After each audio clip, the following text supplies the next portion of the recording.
as the Argonauts welcome the Blue Bombers to town. Both teams hoping to turn things around. In fact, it's the first time since '98 that Winnipeg and Toronto have entered a head-to-head meeting with both teams riding two-game losing streaks. Who will prevail? Whose streak will continue? We are about to find out.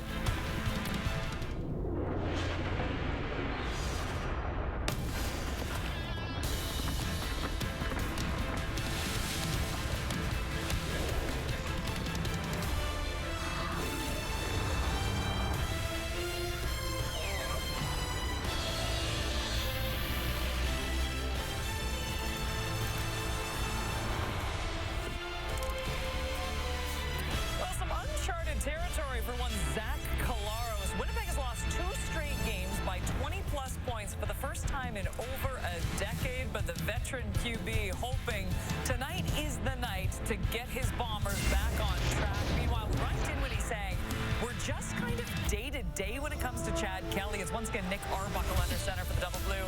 Tough ending in that last game to Montreal for Arbuckle. Fumbled and then threw a pick in Toronto's final 2 possessions as the Alouettes came back to win it. It is Saturday Night Football on TSN. We'll keep an eye on that weather for you. Kate Burness alongside Paul Lapalisse, David Sanchez, Milt Stiegel as we get set for the Bombers taking on the Argos. And Milt, I mentioned the stat off the top there. 2014, the last time that the Bombers lost 2 straight games by 20-plus points. Is this a must-win for Winnipeg tonight? 100%. And every time you step on the field, it's a must-win, but you wouldn't say that in the first game. But this team was expected to do so much. They're hosting the Grey Cup.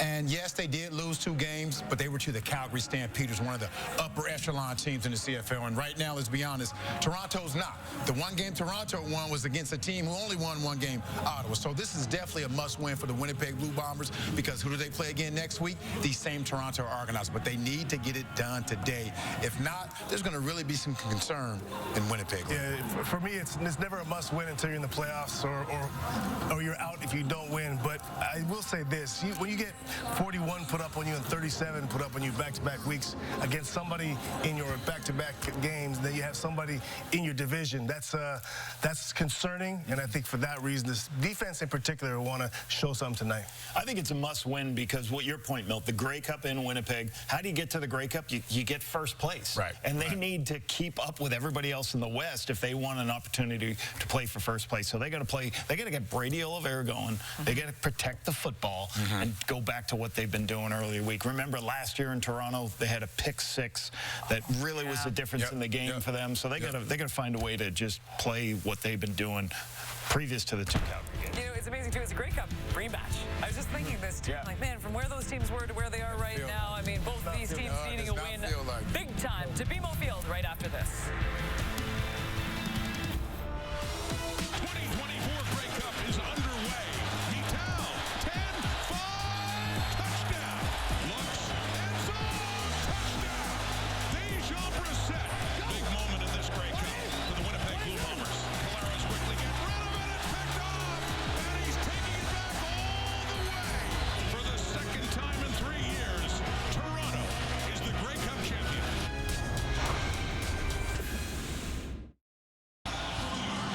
Thank you, Kate, and welcome to a soggy, slippery BMO Field for the long-awaited Grey Cup rematch as a pair of third-place teams look to shake off the 2025 rust to begin building towards the 112th Grey Cup. Marshall Ferguson alongside Dwayne Ford. Matthew Shinetti here with us.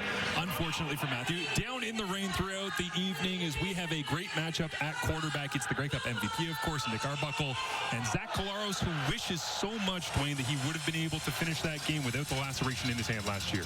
Yeah, and aside from that, Zach wishing he could have finished the game last week against Calgary, but he's back this week, ready to roll, looking to lead his team to victory in the aforementioned Grey Cup rematch. Nick Arbuckle, looking to get these Toronto Argonauts back in the win column, stuck on 1 victory, holding down the fort in the absence of Chad Kelly, still on the injured list. Ryan Dinwiddie awaiting for his quarterback and Chad Kelly to come back, but just wanting more overall from his group. He's really been pushing the boundaries throughout this year, trying to push the right buttons at the right time to make this group get fired up. And Mike O'Shea says he's extremely excited for the opportunity to be here on the road as these 2 teams, you heard Kate mention it in the opening, it has been a long time since they have played, coming off of back-to-back losses for each of them. That's the reality tonight. It's time to dig their way out in the battle between East and West as Jeremiah Ojo downfield gets a special teams tackle here to open things up.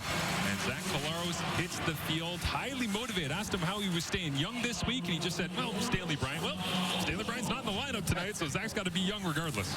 Yeah, and the thing about Zach, one of the things we talked with him about is just keeping that even keel and recognizing it's not about not having a sense of urgency, because the Bombers understand that, but they just have so many players who have sort of been there before, been through all the ups and downs, and recognize that ultimately it's where you finish, not necessarily how you start, that matters here in the Canadian Football League. So not pressing the panic button at this point.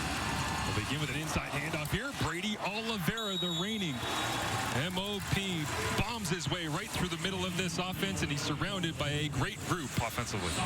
And as mentioned on the offensive line, Stanley Bryant out of the lineup. Micah Vanterpool makes the start in his place at left tackle.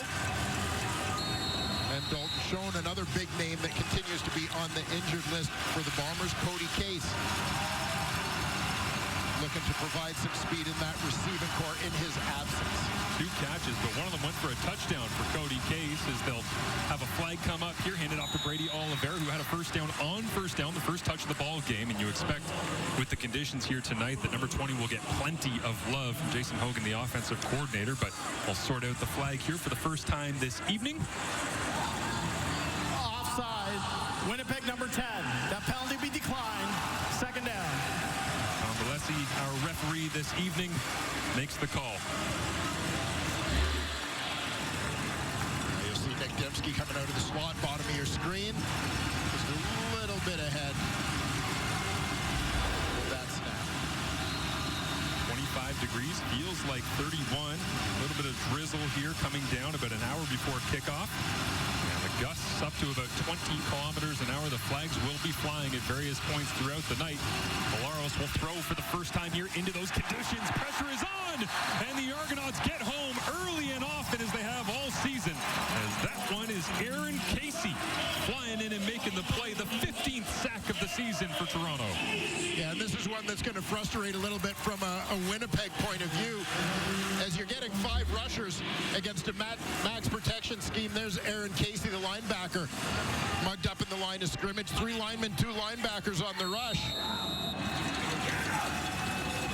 No outnumbering, no free men in that circumstance. That's just man-on-man protection, beating your guys straight up. 2-man return back here. Dave Unger, the third, alongside Janarian Grant. They'll kick it to Janarian Grant as they fake the reverse, and Janarian, after a 57-yard punt, will return this out to the 28-yard line, as the Argonauts defense making plays early and often. Much of this year it has been number 94, Andrew Chatfield Jr., who's been great, but this was a group effort, and Aaron Casey gets credit for it as Toronto gets their first offensive possession thanks to the D.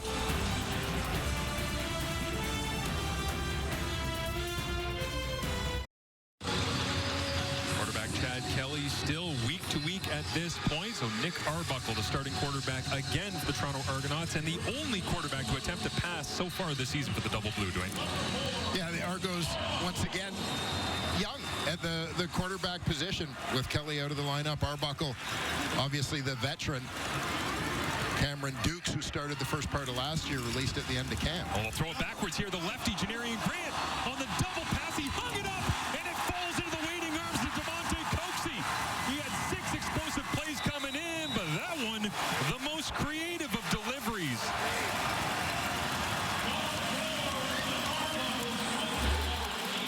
A little creativity out of the gate, Janarian Grant. We don't typically see a lot of him in the Toronto Argonaut offense. And I'm not great with my baseball references. Can you give me a left-handed knuckleballer?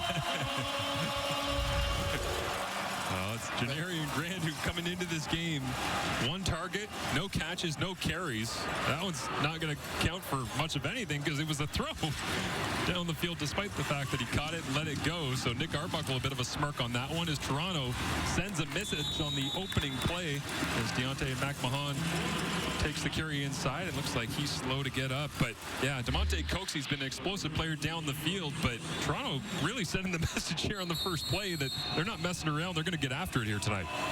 Yeah, well, this is it. You've got to generate ways to make big plays. It's been so talked about so much in recent years as Coxie makes a nice adjustment to make the grab on that one. Just through the hands of Evan Holm. But so much talk about the understanding now in the Canadian Football League as we get into analytics about the correlation between the number of explosive plays and success and winning football games. And it's become one of those checklist items, I guess, for most coaches in terms of the battle you need to win. We need to create more explosive plays than we give up. And you look for different ways to create them. And for the Toronto Argonauts, sometimes that requires a little bit more imagination than it might if Chad Kelly were in the lineup, quite frankly. Deontay McMahon still down on the field here. And he looked at, as you see, his first touch of the ball game.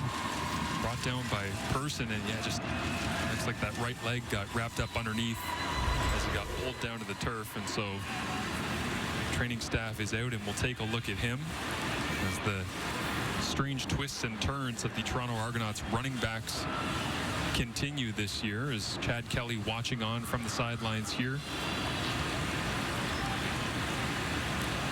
And he has seen plenty of body, whether it be Kadeem Carey, Kevin Brown, Mayan Williams, Deontay McMahon. Plenty of bodies coming and going. Kalen Leyburn as well is in the lineup here tonight, the only other listed running back in the lineup for the Argonauts. But one of the great oddities, Dwayne, of this group is Leyburn's got 3 carries, 5 yards, and a touchdown. McMahon has 13 carries, 48 yards, and a touchdown. Mayan Williams leads Toronto with 21 carries. He's on the injured list, no touchdowns. Right? Just about opportunity and timing. No, that's it. It's been, as you said, obviously an interesting year for the Toronto Argonauts in terms of that backfield. But Kadeem Carey released out of camp after his great year last year. Of course, our best wishes to Kadeem after he suffered that knee injury last week. Kalen Leyburn checks into the game. Ottawa last season, free agent signing here in 2025. As hard count from Arbuckle and Willie J, who's given Arbuckle all kinds of trouble in the 111th Grey Cup. Looks like he might have taken a jump. Offside. Winnipeg number 5. 5-yard penalty. Remains second down. Willie talked to us this week about working on that get off in the offseason, wanting to have that quick first step in terms of his pass rush. I don't think that's quite what he had in mind. An intriguing conversation with Willie, kind of the hidden analytical mind behind one of the all-time greats, pass rushing off the edge. But he stands on the sideline here as Arbuckle pumps and now looks to throw over the top. In the air on the money, Demonte Coxie, touchdown Argos.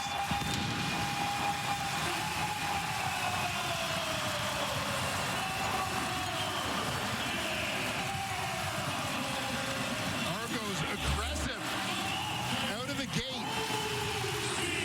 Again, it's a little misdirection to create that big play. Not sure whether that pump fake was part of the plan or whether it was forced by the defender in front of him, but it worked out perfectly as Demonte Coxie gets a little separation in behind his defender. Tremendous aggression and design from Ryan Dinwiddie and the Argonauts coaching staff here early on. The double pass from Janarian Grant to Demonte Coxie, and then Coxie, a little slant and go, giving it to the Winnipeg defense, who gave up 29 Vernon Adams Jr. completions over the last 2 weeks. 20 of them were for 10 yards or more, as this one is no good. And so the score remains 6-0. Argonauts over the Blue Bombers in the Grey Cup rematch. Demonte Coxie, as he does so often, running free into the end zone. His 4th touchdown of the season from number 4.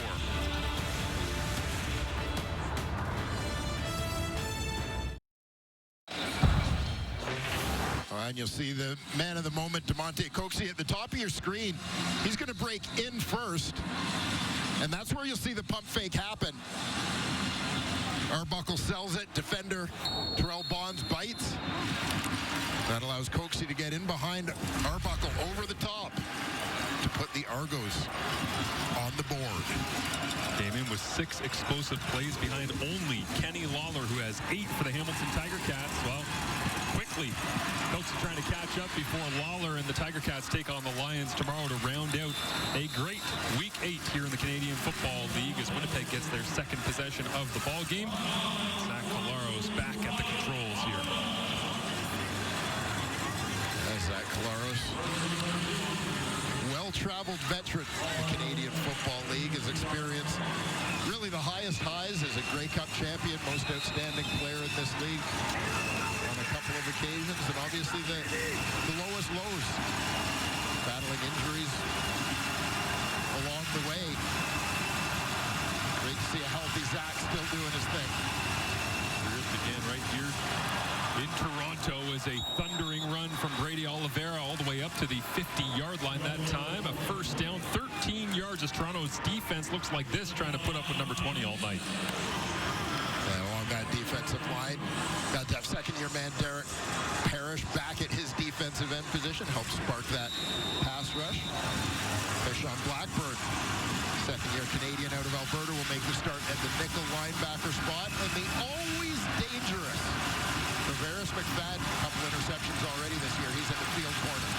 We're lurking here, looking for an opportunity as Collaros rolls away and throws this one underneath. Quickly rallying to make the tackle that time on Joey Corcoran, getting his first target and catch in his first year out of New Hampshire on the play as Tyshawn Blackburn flies out from that cover linebacker spot as he gets the start there this evening. Yeah, quick look here. So we've seen a couple of good runs from Brady Oliveira out of the gate. That's the bread and butter, the catalyst.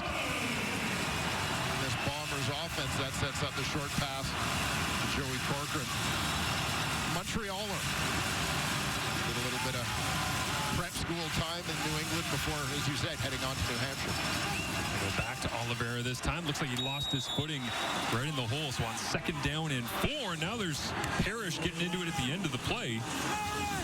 As Oliveira slipping and sliding, looking for the first down marker. He needed to get to the 51-yard line of the Toronto Argonauts, and Tom Valesi will whistle this one and ask for a measurement. And absolutely no surprise, weather aside, to see Brady Oliveira front and center in this Bombers offense in the early going. I think he was telling Cam, I mean, I slipped. Yeah, it was going down anyway.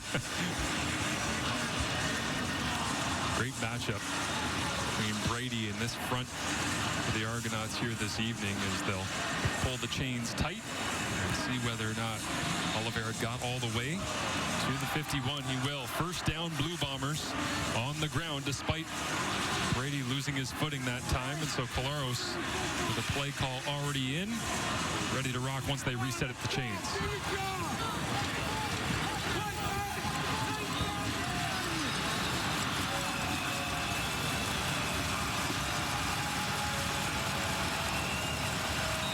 Unsurprising that Mike O'Shea seems extremely unbothered by the rain. In a t-shirt, any conditions.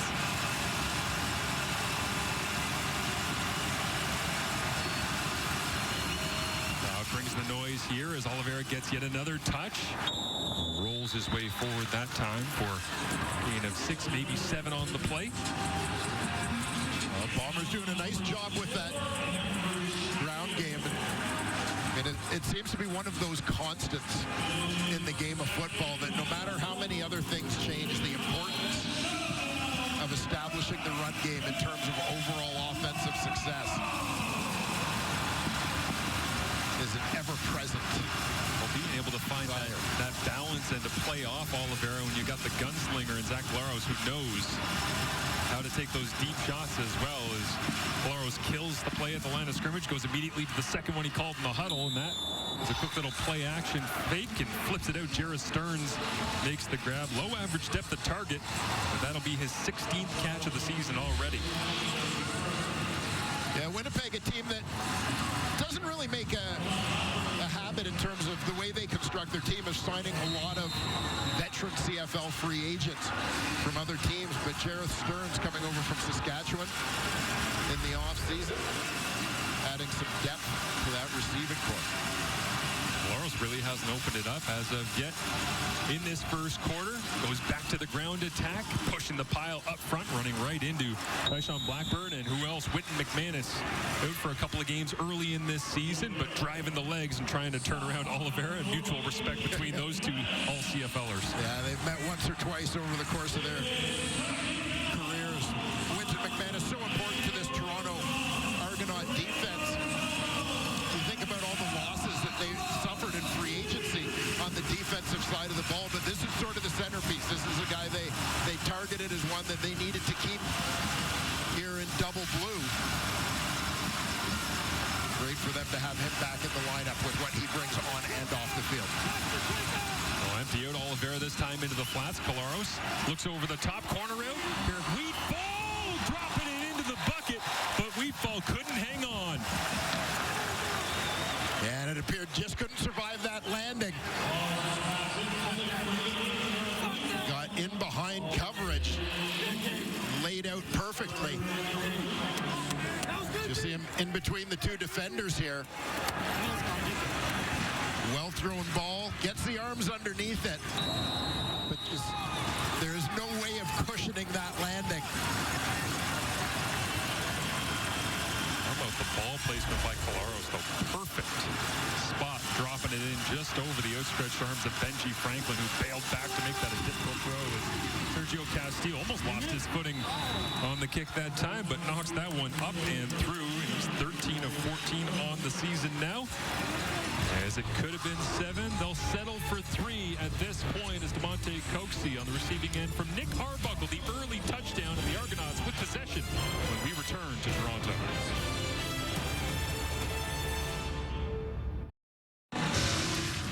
Nick Arbuckle, the Grey Cup MVP, playing on the road, Percival Molson Stadium against the Montreal Alouettes, and pieced together a really nice game, but just couldn't stop Davis Alexander and that darn hammy from getting into the end zone. As despite what Arbuckle was able to piece together, the Argonauts fell late in that one against Montreal, but a nice performance for him on the road. And certainly progress for the Toronto Argonauts, and Nick Arbuckle in this role. Again, one of the veteran backups in this league. Another well-traveled guy, Nick Arbuckle. 10 touchdowns on the season now, 8 interceptions as they'll hand it off inside. And the Argonauts starting offense with a couple of moving pieces up front. Yeah, along that offensive line, John Boss, second-year man out of the University of Calgary, takes over at right tackle. Some injuries there with Ryan Hunter on him, Dunkwa out. Shane Richards also in the lineup, by the way. Kevin Mittal, the Toronto Argonauts' leading receiver, 18 catches in his last 2 outings for the second-year man from Laval. Shane Richards in the lineup after being signed just about 5 days ago, as Arbuckle with pressure on, tries to escape, can't get away. Is that Tony Jones, the leader of this Winnipeg defense in the middle? 34 total plays defensively. That's more than 15 better than second place on the Blue Bombers defense.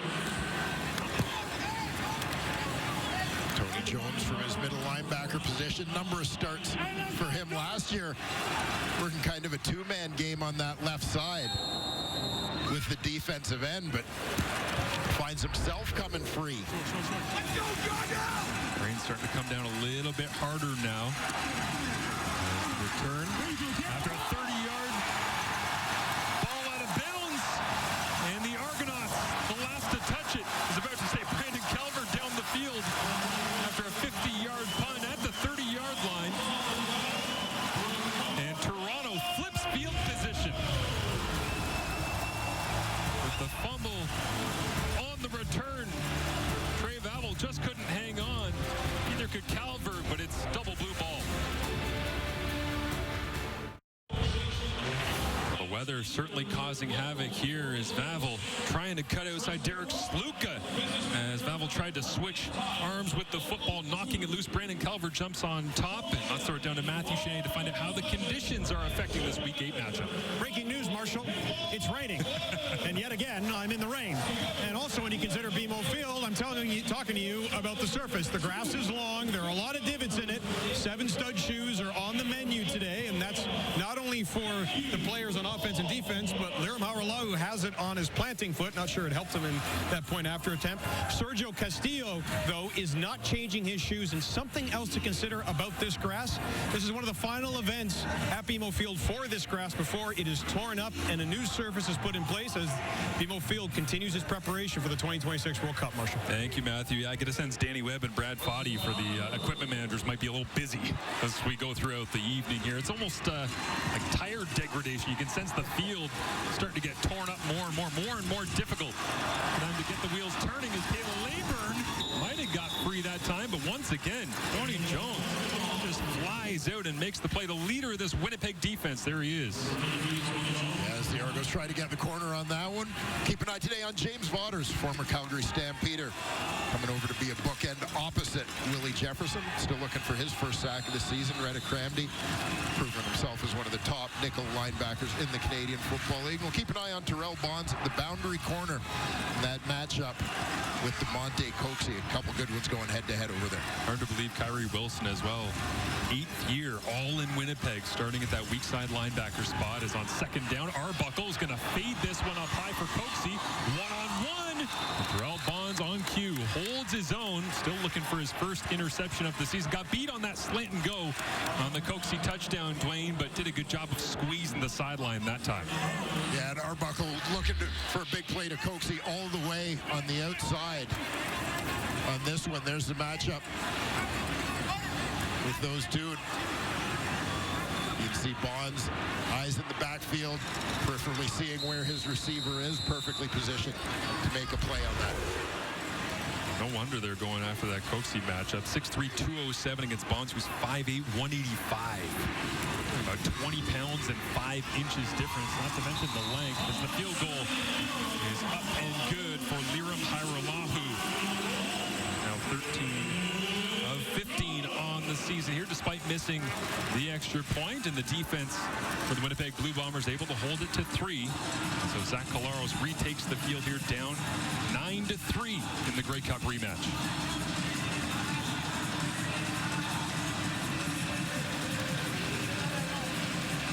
Zach Collaros banged up last week, took a little bit of a shot in that return match against Calgary. Taken down hard there by Clarence Hicks. Did not return to that game. We're ready to roll here today. Ended up finishing 8 of 11, but that was a big pop from Hicks. As Collaros gets rolled on this one, I think Cam Judge caught him just as he released the football. Collaros just down for a moment to tidy up that shoelace, gather himself, and get set for 2nd and 2 after the 8-yard gain. That was the linebacker, Cam Judge, who came free on that one to deliver a shot. Exactly. Able to a little better prepare himself for the impact that time as opposed to last week. Chris Strevler enters the game for the first time. Surprised we haven't actually seen the wet weather running quarterback package here already in this ball game, but Strevler with a low snap, it rolls along the ground, loses his footing, and somehow gets back on top of it. Derek Parrish flying off the ball, was nearly there in time to steal it away from Strevler. But regardless, on 2nd and 2, the Bombers go backwards and the punting unit has to come out. We'll see if this was just a grip issue for the center, Chris Kolinkowski. And actually a pretty good adjustment reaction from Kolinkowski, as you'll see, sort of loses control of it, recognizes one way or another, I got to get it back there. So he just rolls it back to Strevler and gives himself a chance to try and protect his quarterback. Kolinkowski's not going to be proud about that, but he should be. Well, that's procedure Winnipeg, an illegal snap. Yeah, I wonder. They'll decline that penalty. It'll be third down. Snapped it twice, right? Like that was kind of like the ball was Ultimately, rolling along the ground, and then you just kind of force it backwards. But I mean, your weight is all going forwards. It's obviously a running play. 2nd and 2, Strevler in. Yeah. To be able to fly off the ball and somehow still get your weight to push the football backwards. Won't go in the highlight reel at the end of the career, but it might be a vital play for field position here as Janarian Grant catches it at the 20-yard line. That's a 53-yard punt. And the wheels were turning there for number 3, but just lost an edge. I did not see that. I was thinking you and I could do the Amazing Race. I would love that. I'll do the driving. Yep. You know, because, you know, spotty record. Yeah. For you, Marsh. Yeah, of course. What can I take care of? I'm trying to think of what my strength is in the Amazing Race. Yeah, I mean, if there's any gross Hosting? stuff, I'm not eating it. I believe that's a different ship. Oh, ball's out as it pops onto the ground here, picked up by Winnipeg, and James Botters rumble into the end zone. It's wet, it's sloppy, it's slippery, and it's a Bombers touchdown. Well, James Botters may still be looking for his first sack as a Winnipeg Blue Bomber, but he's got his first touchdown. Big play for the Bombers D. Tough grip on that football, gets knocked away from Leyburn. And Botters scoops it up cleanly and is off to the races. And the ball carriers in this football game put in a real difficult spot, right? I mean, you know better than anybody because you got to run the rock. Hey, it's pouring rain. We can't really throw the ball, but you got to secure that thing, right? And Leyburn in there, stepping in for Deontay McMahon, who was out after the first carry. Down injured, getting rolled up on his right leg. So not expecting a ton of touches tonight as Leyburn, but all of a sudden gives up the fumble that turns into a touchdown for James Botters. And now seeing each of these two teams lose a fumble and give up points off of those respective turnovers. And no question, ball security has got to become a point of added emphasis.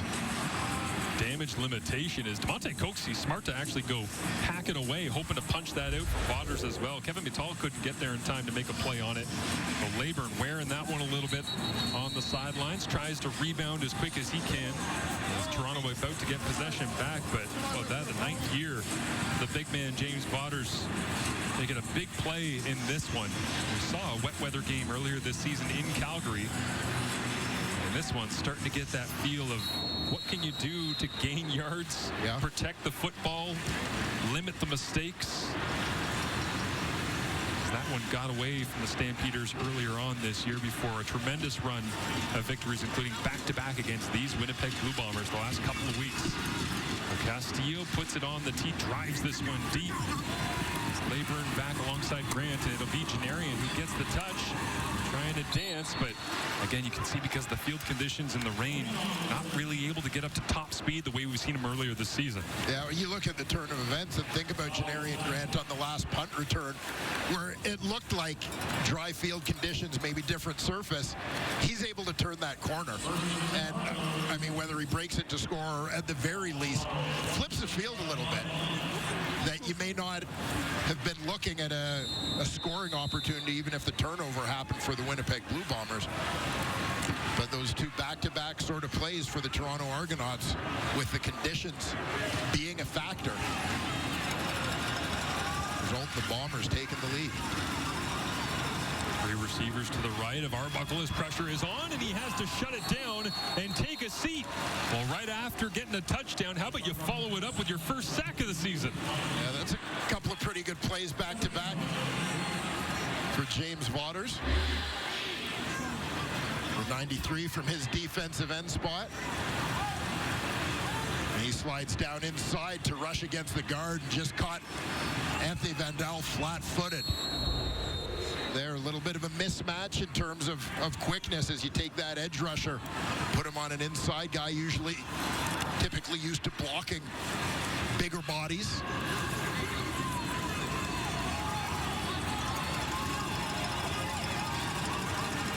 Arbuckle with 6 receivers available as they empty it out. Looks to throw and pressure's on again. He loses his helmet and he takes a seat as the flag comes out. And did the bucket get ripped off? Looked like Vaughters was through there again, wreaking havoc. Not sure if it was... Jay Person looking on. Made a play earlier on. Major foul, roughing the passer. Winnipeg number 38, 15-yard penalty, automatic, first down. Well, keep an eye on Person, top right corner of your screen. Coming on the rush.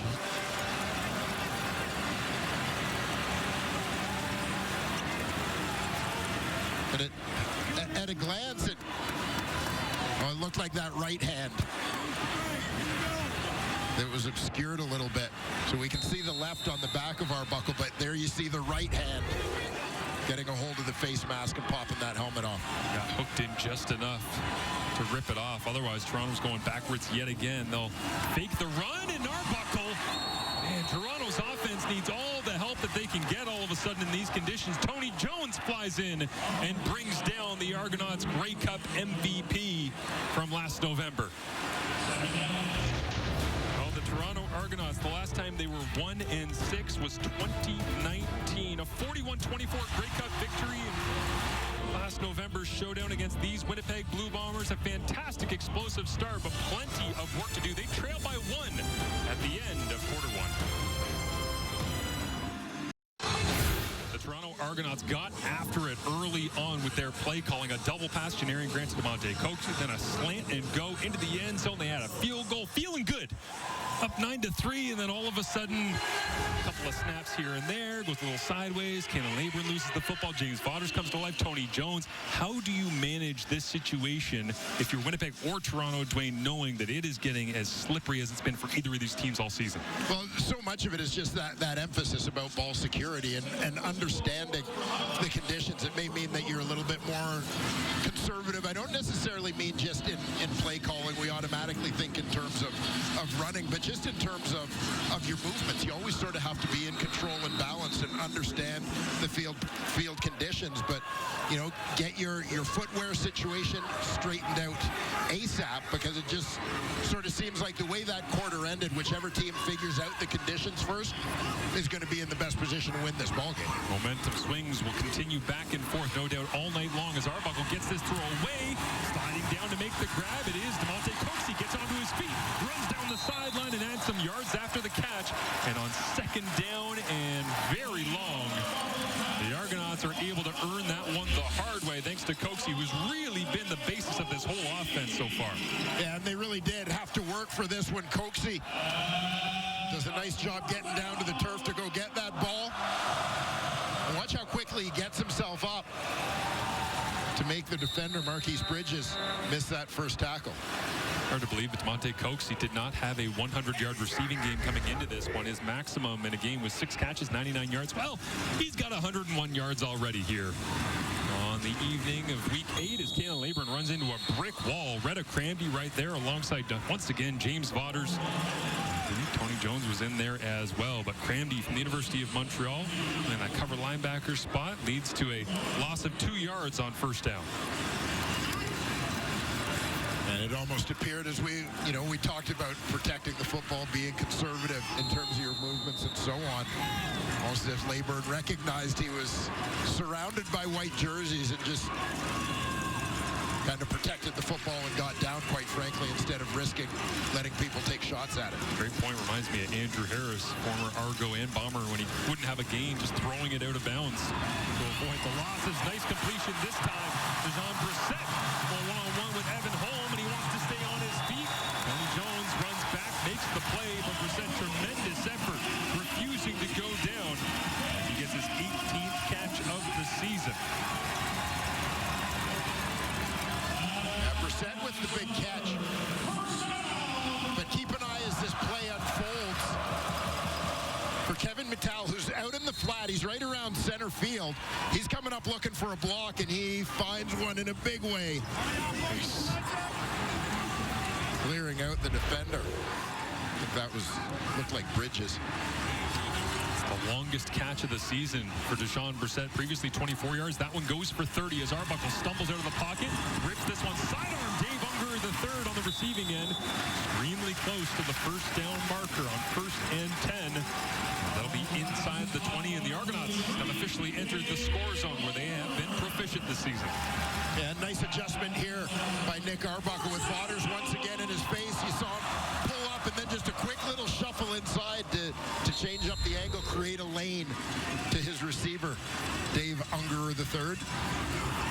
It drives home the point when you're watching the delivery from Nick Arbuckle there. When you play football in the dry versus football in the wet, it's a completely different game. Yeah. You're almost playing a different sport, feels like. This time, hard play action, and Willie Jefferson right there on Arbuckle, flying off the edge. Well, there's not much worse feelings you can have as a quarterback than a naked bootleg. You turn around and see number 5 waiting for you. Yeah, Willie Jefferson comes off that edge, free man. And Arbuckle recognizing he's trying to protect that field position, not get yourself into a second and extra long. They're able to get rid of it. Willie J, one of the true shining stars from that Grey Cup defensive effort for Winnipeg last November. Here in the rematch, making plays again as Arbuckle looks into the end zone. Open touchdown, Argonauts. Tavares Daniels has his second of the season, and Arbuckle's got 2 at the start of Q2.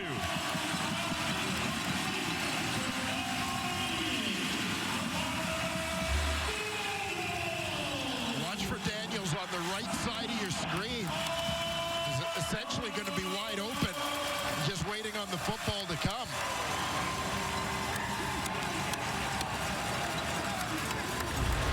A little bit of miscommunication on the back end for the Bombers on that one. 9 plays, 84 yards, and a little over 4 minutes. As Toronto, at the end of the first quarter, operating in that same end, could barely get a snap. Back to Nick Arbuckle, rolling around, taking sacks, sloppy plays, giving up a fumble for a touchdown to James Vaughters. Flip directions of the field, into the end zone you go. Toronto takes the lead back.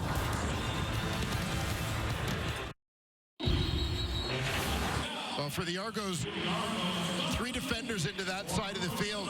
Tavares Daniels is the inside man. There are 3 defenders out there, but they're playing zone. And so you're going to see the halfback, Dietrich Nichols, kind of get hung up trying to figure out what those first 2 receivers are doing. As a result, he's a little late falling back inside to get to Tavares Daniels on the deeper route. I mean, it was all very casual, it appeared, from a Toronto Argonaut point of view. Daniels kind of recognized they were giving him that space. Almost in slow motion, but just smooth, right time, right place. His big return here, flagged down as well.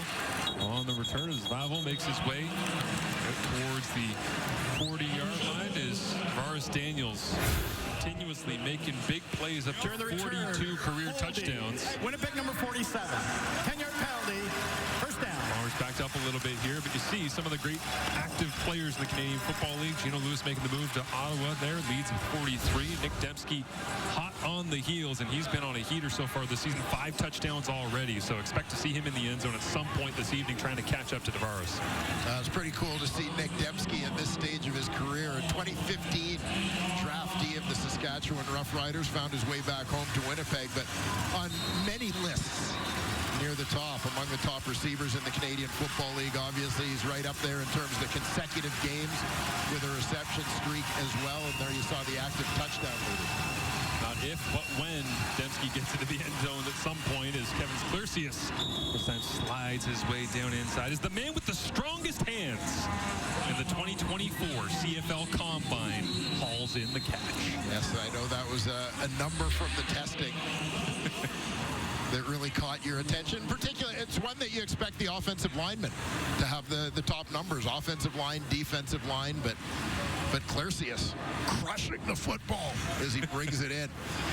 Yeah, the grip strength test there, underrated, but Claricius, second-round pick, 13th overall at a UConn, as an injured Toronto Argonaut is down, and Cam Judge is getting looked at. He was like in behind the play that time, as he's obviously in some discomfort. Important guy in this Argonaut defense with his versatility. Big trade acquisition in the offseason as they brought him back to Toronto in exchange for Folarin Orimolade, who went to Calgary. Hoping that's just a stinger, because you can see him trying to regain some of that feeling in his right hand as they're working their way through the neck. But not a great feeling. Being caught in behind the play. A defense that's missed Wynton McManus for a big chunk at the start of this season, not helping in their 1-5 beginnings. But Cam Judge, one of those cerebral players, Jason Shivers told us this week, is not necessarily the heart, but maybe the brains of this defense. He's able to carry a lot of different calls. As you see there, Kevin Ivan, also defensive co-coordinator alongside Shivers. And good to see Judge onto his feet and walking off.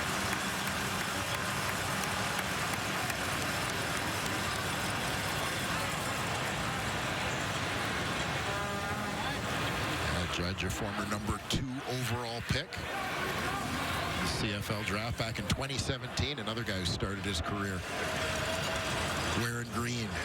Saskatchewan Roughrider.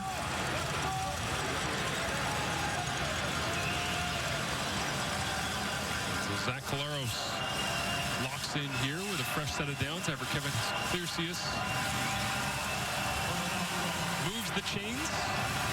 Sliding inside on a little play action fake. Brady Oliveira, haven't said his name last couple of minutes. It's been the Bombers defense doing all the work. We'll see if they give him some love here on 1st and 10. Nope, Zach fakes it, pumps, pressure on, and then dumps this one away. And did he get it beyond the original line of scrimmage? Yes, he did, outside the pocket as well. There's Ryan Dinwiddie imploring his case. There was no receiver around, but as long as he's outside and throws it beyond the line of scrimmage, there's Chatfield getting after it. Chatfield among the CFL leaders. Pressures and sacks in the early part of this season. Picked up from Ottawa in the offseason. What will Shivers and Ivan do here on 2nd and long? They send a little bit of twist and pressure. Collaros dances his way out of it. Backhand shovels it forward, and it'll be incomplete. Just trying to dump that one down underneath, and Wynton McManus not able to sell it, as Brady Oliveira was the intended target. Plenty of throwing the football here as the rain has stopped for the moment, trying to take advantage of it in this little lull. Both teams have had their stretches in this game of kind of dialing up the heat on the opposing quarterback, creating a little bit of mayhem. Opportunity here for the Argos to start this drive with a short field with the Bombers backed up. Marion Grant standing back with Dave Unger. And a lot of two-man returns, don't want that ball sliding around and skipping. They protect the return, but it does go to Grant. Again, tries to cut his way back inside, and after a 56-yard punt, a pretty good return effort. As Janarian Grant, no touchdowns on punt returns so far this season. Actually, his longest punt return of the year, 11 yards coming into tonight. More of a kickoff return specialist, but doing what he can to help the field position for this Argonauts offense. Last November, 111th Grey Cup, 4 interceptions for Zach Collaros on the biggest stage of them all in the Canadian Football League. It was a bit of a nightmare. Matthew Shinetti has more on maybe a little bit of a revenge feel going into this one. Yeah, you would think, Marshall, that would be the subplot of this game, but we spoke to Willie Jefferson, Zach Collaros, and of course head coach Mike O'Shea this week on Zoom, and they didn't bite. And when I spoke to Nick Dembski as he was walking on the field for his warm-ups, he didn't either. And this is the point that Mike O'Shea made to us this week. There are pillars that have really built the foundation that the Winnipeg Bluebirds have been on that have led them to 5 straight Grey Cups. And a lot of that is personal accountability. When I was speaking to Nick Dembski about this, he said all of us understand what we need to do. There's no rah-rah, there's no whiteboard material, there's no need to look at the Grey Cup for any sense of motivation. All we're motivated by is a chance to win. Yeah, absolutely. absolutely. You get that sense, just the maturity of the core, Matthew, to your point, of every single guy just going, yeah, you know what, like, obviously it sucks. Obviously we wish we won. We don't like that we lost the Argonauts in the Grey Cup last couple.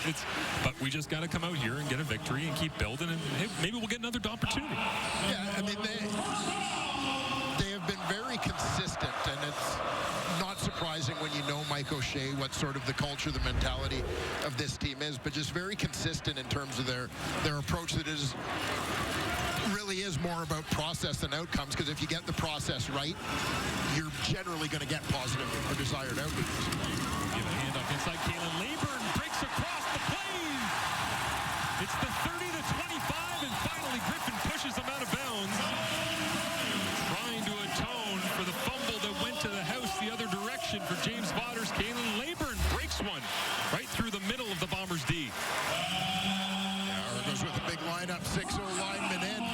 Beautiful cutback. And Leyburn, he turns on the Jets.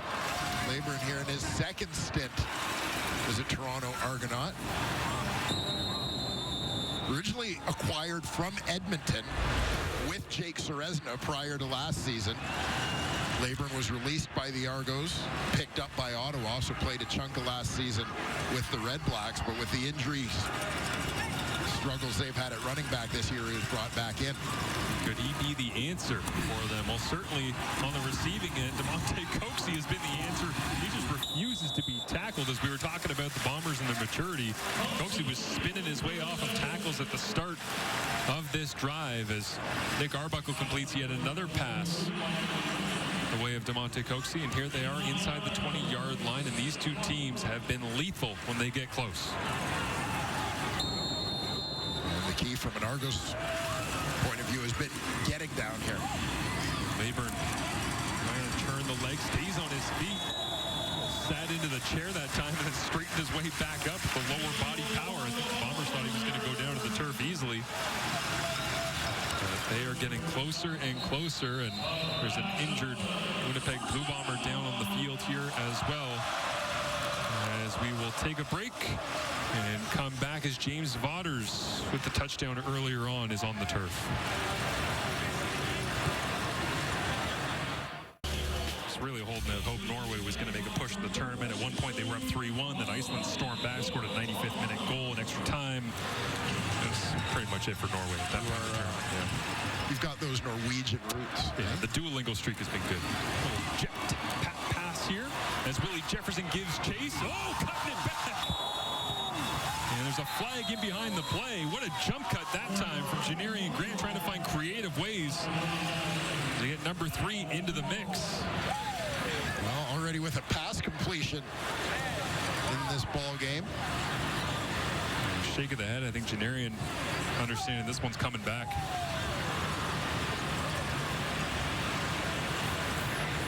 Holding, Toronto number 30, 10-yard penalty, repeat first down.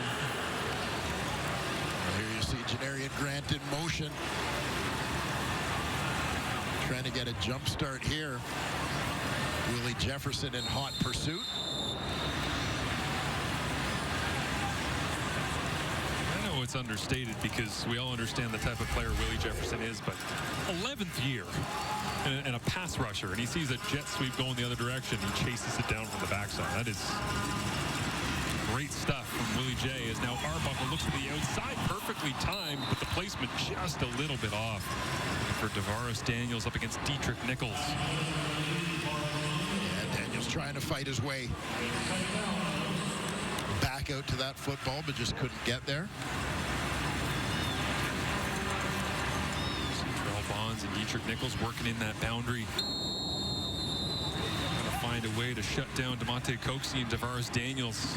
They move the receivers all over the place here in Toronto, but those are the primary matchups. And as this time, Daniels and Coxey will line up right across from 24 and 1 in that Winnipeg secondary. Arbuckle, second and goal. Takes the snap, looks to his right, throws it to the outside and misses this one as well. High and away, incomplete. So Toronto's score zone percentage will take a hit in the wet here at BMO Field. And you'll see this one just sails outside on Nick Arbuckle, looking to get Oaksey coming back to the football, or Daniels rather, on the outside again. Very similar location to the first play. Haralahu was 4 for 4 in that Grey Cup victory last November. Knocks this one through as well. Toronto leading the way with 6:57 remaining here in this first half of action. Nick Dembski sensational last week, despite the fact that Calgary put up a real good showing down there in Winnipeg, but Dembski was a star among stars, no doubt. Yeah, just continuing what has been a fantastic career for Nick Dembski as a Blue Bomber. Versatile receiver who can hurt you in so many different ways. Gets involved carrying the ball in the run game. Coming into the formation as a blocker. Obviously one of the most explosive and consistent receivers in the Canadian Football League. Yeah, he's really taken off the last couple of games here, despite the fact that Winnipeg has lost those 2 games against the Calgary Stampeders, back-to-back coming in. Most important personal number maybe is his catch streak, as this one's intercepted. Jarrett Stearns was the intended receiver. They'll stack the pile up. And Cam Judge, who had to be helped off the field in pain, goes and gets the interception up against Zach Collaros, who just pitched his 7th of the 2025 campaign. Yeah, keep an eye on Cam Judge from his linebacker spot. Sits inside, but he has an idea where that ball's going and just cuts underneath.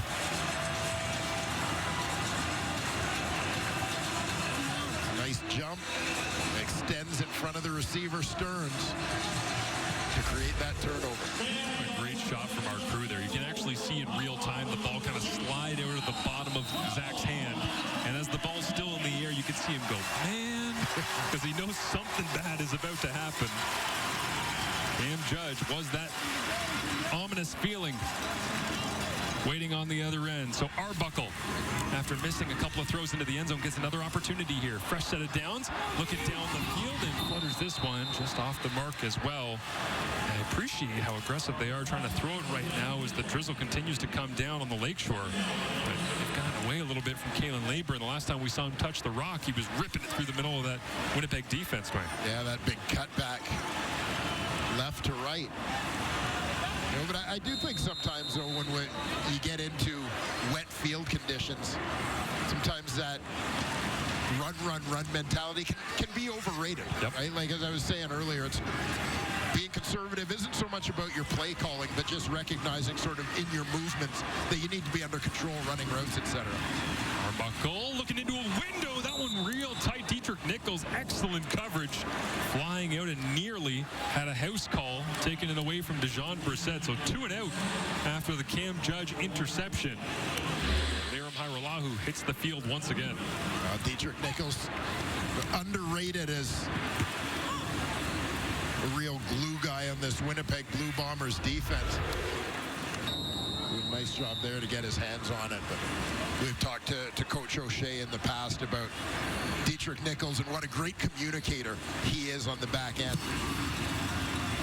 Been Nichols' first interception of the season. That will have to wait, but it's back-to-back field goals knocked through by Liram Hiralahu. They lead by 12 now, the Argonauts, 22-10 over Winnipeg. Ryan Dinwiddie wishing a couple of those field goals would have been majors, trying to extend the lead before they reach half here. The only touchdown so far for the Winnipeg Blue Bombers, James Fodders. Fumble recovery into the end zone. Had a field goal from Sergio Castillo. The offense not able to reach the end zone as of yet here in week number 8 as they're trying to avoid 3 straight losses after a couple of faltering efforts against the Calgary Stampeders. Claros begins the drive with a handoff inside. That jersey is going to be plenty more muddy by the end of this one. Maybe a little bit of a reset for the Winnipeg Blue Bombers when you think about the way that they started this game and feeding the rock to Brady Oliveira. It has been a long time since Winnipeg Winnipeg lost games by wide margins, nearly 4,000 days. That's what's on the line here tonight as they try to avoid it. Now Dembski hauls it in. Tyshawn Blackburn in coverage, but Dembski, the big explosive play. And Collaros talked to us this week about how the percentages change. 60+% on a drive where you have an explosive, you go on to score. That's what they need here before the half. And Nick Dembski is going to break this one out towards the corner. As you mentioned, Blackburn in coverage. He gets caught on the inside. Nice placement on the football from Zach Collaros. Back to the ground game they go. Brady Oliveira stutters his feet. Gets tackled after a minimal gain. For Dembski, set a career high 146 receiving yards against Calgary. Obviously, that beat his previous high of 137 set in 2023. So he's in a groove right now, certainly on the same page as Zach Collaros. Yeah, well, and on the very next play, Nick Dembski getting involved, blocking the backside defensive end.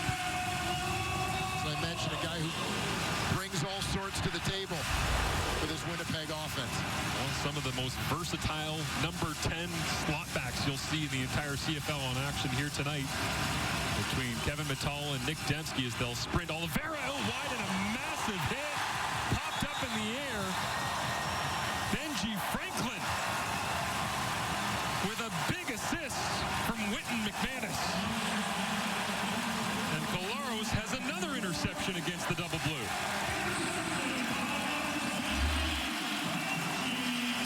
See the route come across the middle here towards the bottom of your screen. And Stearns had it in his hands but just didn't get a chance to bring it down into his body before that hit came from Wynton McManus. If you make the hit and it goes off your helmet, you should just get credit for the interception, no? Well, should get credit for something. Big play there from the man in the middle, Wynton McManus. Makes sense in a place that's going to host the World Cup to have a perfect header from Wynton McManus. Wonderful assist. And Benji Franklin. First pick of the year. Yep, beneficiary. So Arbuckle, after another Collaros second quarter interception. That's another possession, but significantly more backed up than the last one. It was a good job that time by the Winnipeg front to stop Kalen Leyburn, turn them around for a minimal gain. It looks like a timeout has been taken. It's the 3-minute warning. 22-10. Toronto in control. Their defense, really the story at this point. Wynton McManus making the big play as Benji Franklin intercepts Zach Collaros. Coming up at the half, we got Winnipeg's miscues so far. Tavares Daniels, Monte Coxey with some big plays, and Milt Siegel will explain why he loved playing in the rain during his playing days. Right, Beagle? You can't stop the rain.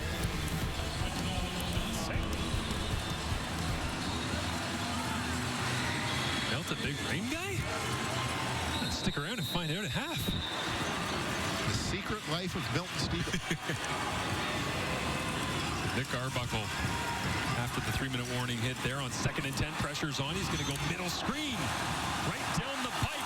Got the first down and more, all the way out to the 34-yard line. Tavares Daniels. Well, they had a couple of minutes to cook that one up on the Toronto sideline. They hit exactly as they expected. I'm going to tell you, the Winnipeg defense was thinking exactly the same way I was in terms of how aggressive they were in their pressure on that second down. You've just turned over the ball deep in opponent's territory. Late in the half, you want to get the ball back before they're able to get a couple of first downs and change the field position. Well, the Argos figured out what they were thinking too and executed that screen to perfection. You just know as soon as the 3-minute warning hit that Ryan Dinwiddie probably looked in the eyes of Nick Arbuckle and went, what do you think they're going to give us here? All kinds of heat. All right, what's our best call against heat? You go to the call sheet, you find that one, and all of a sudden, 23 yards later, it's 1st and 10. Digging their way out. With 2:40 remaining in the first half. This time just a 4-man rush. Arbuckle, quick completion. Out near the 40-yard line is lunging his way forward is Dejon Brissett.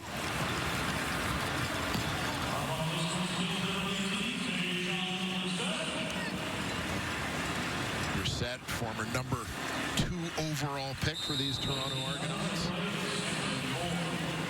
You see Jordan Younger, best known as a player for his time with the Toronto Argonauts. Terrific corner, number 26.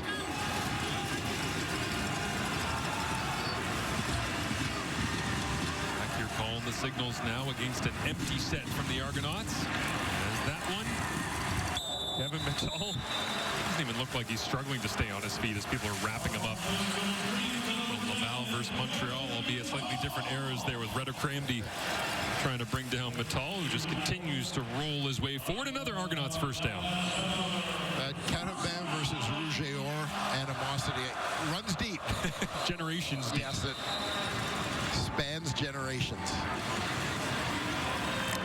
Kramdi, heck of a player in his own right. This time we'll line up around Demonte Coxey, who's up against Terrell Bonds on 1st and 10. Kramdi blitzes off the edge. Arbuckle goes the other way. Dejon Brissett makes Evan Holm miss. And slides his way down across the 50, but crossing the 55 and into Winnipeg territory. Another completion, and Brissett playing a prominent role in this drive. Terrific drive it's been for the Toronto Argonauts since taking over possession in their own end off the Benji Franklin interception. Stacking up a couple of first downs here and into Bomber territory. Brissett continuing to get some work in his 4th year out of Virginia, Mississauga native. As Arbuckle goes with a little inside shovel this time. Kevin Mittal trying to find some different ways to get him the football. Incredibly high completion percentage to Kevin Mittal so far this season. Most of them designed near the line of scrimmage, at or behind the line of scrimmage, into the flats, but it's more about just trying to get it to him and see what he can create afterwards. This is it. One of the things that I think probably every team noted when they first saw Kevin Mittal at the Combine last year was the fact that he's built more like a running back than like your typical receiver, but obviously runs very well. Terrific receiver who's a Heck Creighton winner during his time in U Sports. 2nd down. Arbuckle completes the pass. Evan Holm will try to rip it away from DeVaris Daniels, who refuses to go down until he's tossed to the turf. At the end of the play by Babel, who's in on defense. But DeVaris Daniels, the veteran, showing some fight in the rain. Arbuckle does a good job to handle that snap as it comes up a little low, recovers, gets the eyes up. Spotting the veteran, DeVaris Daniels. And quietly, Deontay McMahon made his way back into the huddle here as well. So McMahon on the field. Great to see him back after getting rolled up on the beginning of this one. Hergy Mayala also on the field, number 1 for the Argonauts, as McMahon, the fake, and Kevin Mittal catches it again behind the line of scrimmage, pushed out of bounds. High efficiency, low risk. 33 seconds remain and a 12-point advantage for Toronto. A lot of the passes that we see targeting Kevin Mittal in this Toronto Argonaut offense are what you would consider that extension of the run game by virtue of the high percentage stuff, as you said, close to the line of scrimmage. Just get the ball in his hands quickly. Let him go to work with it. Mittal taking a little breather in the huddle that time, bending down, catching his wind.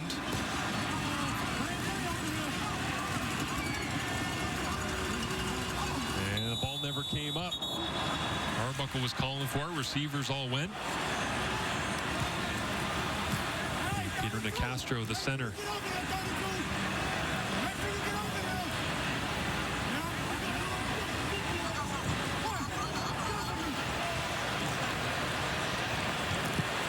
Offside, Toronto.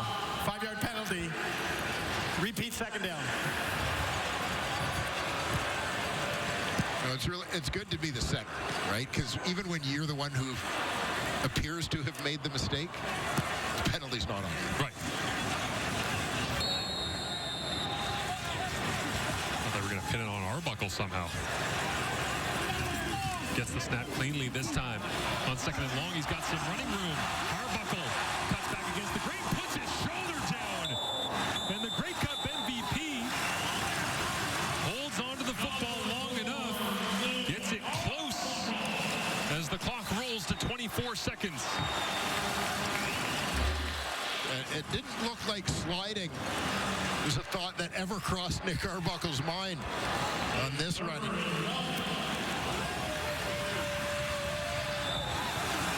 Ran right into Trey Vavel as the ageless one. Jake Thomas was giving chase on 3rd and short. They'll give it to Deontay Max-Mahon. Slides his way underneath the Bombers' tackle attempt. We'll move the chains here with 17 seconds remaining. Whistle this one in as Arbuckle gets ready to call the play in as quickly as possible. Yeah, the clock management is going to be critical here for the Argos, as obviously they're trying to get to the end zone. Who do you go to if you're Arbuckle down here? Look at the way of Mayala. Steps forward in the pocket, breaks the pocket. Now he slides. Greta Cramby right there on the spot, but Arbuckle grinding his way down the field on this one. 7 seconds remain. And what do you do if you're Ryan Dinwiddie here? One more shot? Yeah, they've got enough time, I think, to take one quick shot at it.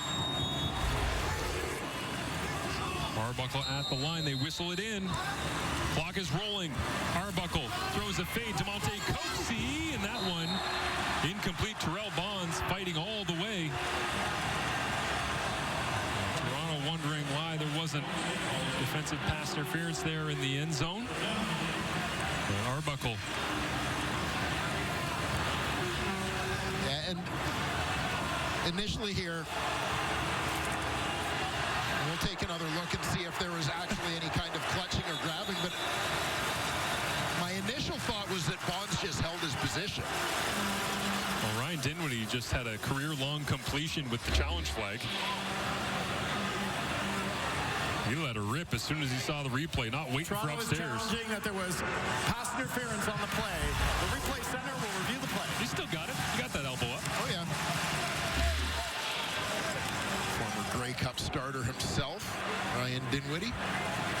Yeah, there you see the right arm briefly wrapped around Coxie on that one. You see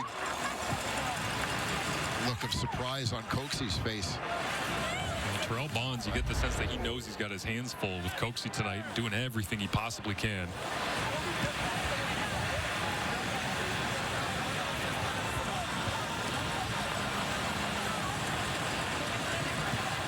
CFL Replay Center will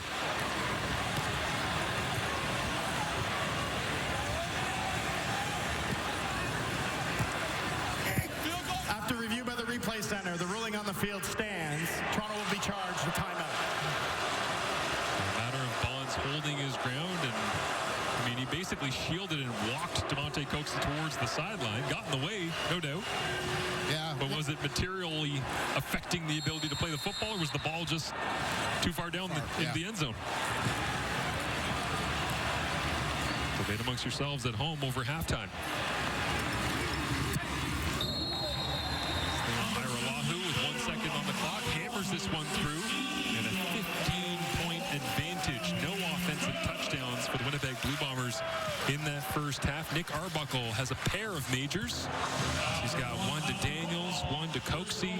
Zach Collaros with a pair of interceptions. One of those coming off the helmet of Winton McManus, who started his evening right in the middle of the run game, getting after Brady Oliveira, but that sensational play will go down as an all-time quirky one. One of the best linebackers in the Canadian Football League, Benji Franklin, again gets the stat. But McManus makes the play as Whit McManus is standing field side with Whit McManus. How much fun is it playing in the rain, Winton, especially when the ball does all kinds of funny things like bounce off your head for an interception? You know, games like these is what defensive players live for. You know, dirty games, you know, it's going to be a lot of run game. You know, the offense is having a hard time holding on to the ball. So, man, just come out, have fun, and, you know, play every game like it's your last. 15 up. You learned a lesson last week in Montreal about not capitalizing. What do you hope the reaction is this week against the Bombers? Play every game like it's our last, man. We got to make sure we finish this game out like we don't have anything left. Appreciate this. Thank you. Kate, let's see if the Argos can sustain this 15-point lead. But, Milt, I want to point out, after you gave me guff last week, it is raining, and I am wearing a suit. Aren't you proud of him, Milt? I am. And you know what? Last night time we said it too. So Britt Dort, every time we have Britt Dort on the broadcast, it's perfect. It's perfectly fine. But if it's Claire or Matthew, it's going to be weather. It's going to be something, but at least so far, no thunderstorms. So hopefully it'll clear up a little bit more in the second half. Back alongside Paul Appelese, Davis Sanchez, and Milt Stiegel. And right now, for the Winnipeg Blue Bombers, and I get the weather was absolutely monstrous in that first half, but there were so many miscues. And you look at Zach Collaros' line right now, 79 passing yards, 2 interceptions. That's now 6 interceptions over the past 2.5 games. But overall, Milt, and I lied at the 3-minute warning, you hated playing in rain, and you could see it too in that first half. And most receivers hate playing in rain. Most skill position players hate playing in rain because you have to change your style of play. And Marshall Ferguson alluded to that in that first quarter, how you have to change everything as a receiver. It's a lot of body catching because it's very difficult to catch it with your hands. First of all, you got to take off your gloves, and now you got to catch it against your body. As a DB, you have to be cognizant of the fact that you can't have any elongated steps. All your steps have to be short and choppy. You see right here, the center, because he has on those bulky gloves, they're slippery and wet. So you have to be cognizant of all that. And it seems like the Toronto Argonauts seem to have picked this up, and they seem to be playing well. Interceptions, catching balls, doing everything right. As far as the Winnipeg Blue Bombers, they haven't realized that it's raining right now. I don't know why, but they're better in the second half. Otherwise, they're going to lose another game. So the rain impacts everyone on that field, Coach. I'll tell you what, the drive chart does not look very good for the Bombers. I wrote down Series 1, they have a sack. Series 2, they get a field goal. They fumble the punt return and give the ball back to the Argos. They fumble a snap we just saw. And then the next day, Zach throws it away, 2 straight interceptions. And as you alluded to, 4 interceptions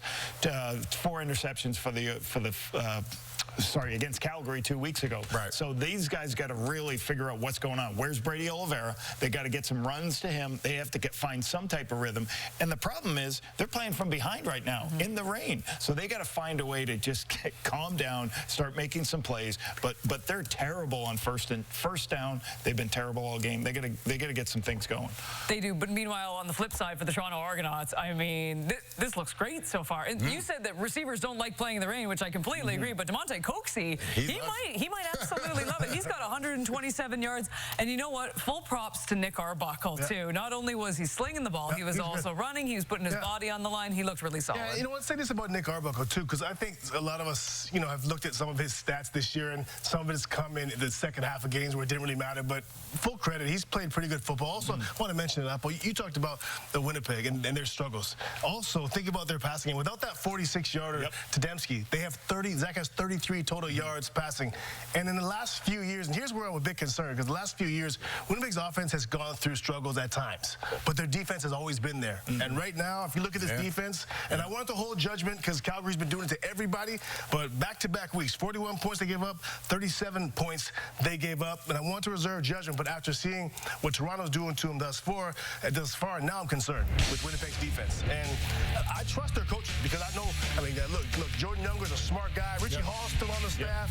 James Stanley. These guys are good football minds, so I don't have any question there. But you have to start looking at the personnel because they're struggling big time. Early on for Toronto, you got McMahon, who goes out of the game. The backup stick comes in, he fumbles. But what they were able to do is realize where their mismatches were, and that's getting the ball down the field. You said it.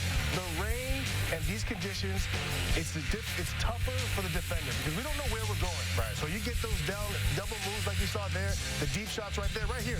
There's just no reroute. That intermediate player's got to bump that guy. The corner's got 2 guys run up the seam. I promise you, J.Y.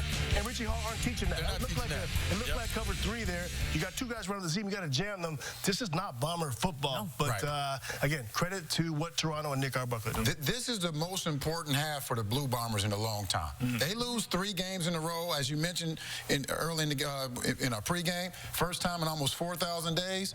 There's some problems. And how they're losing. They're losing Toronto with their backup quarterback, 41-37. They're getting. It's not good. All right. Well, great first half despite the weather. Argos up by 15. Coach's playbook coming up next. Welcome to a soggy, slippery BMO Field long-awaited Grey Cup rematch.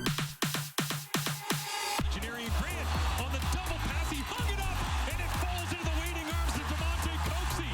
Oh, ball's out. Picked up by Winnipeg. James Botters rumble into the end zone. Look into the end zone. Open touchdown, Argonauts.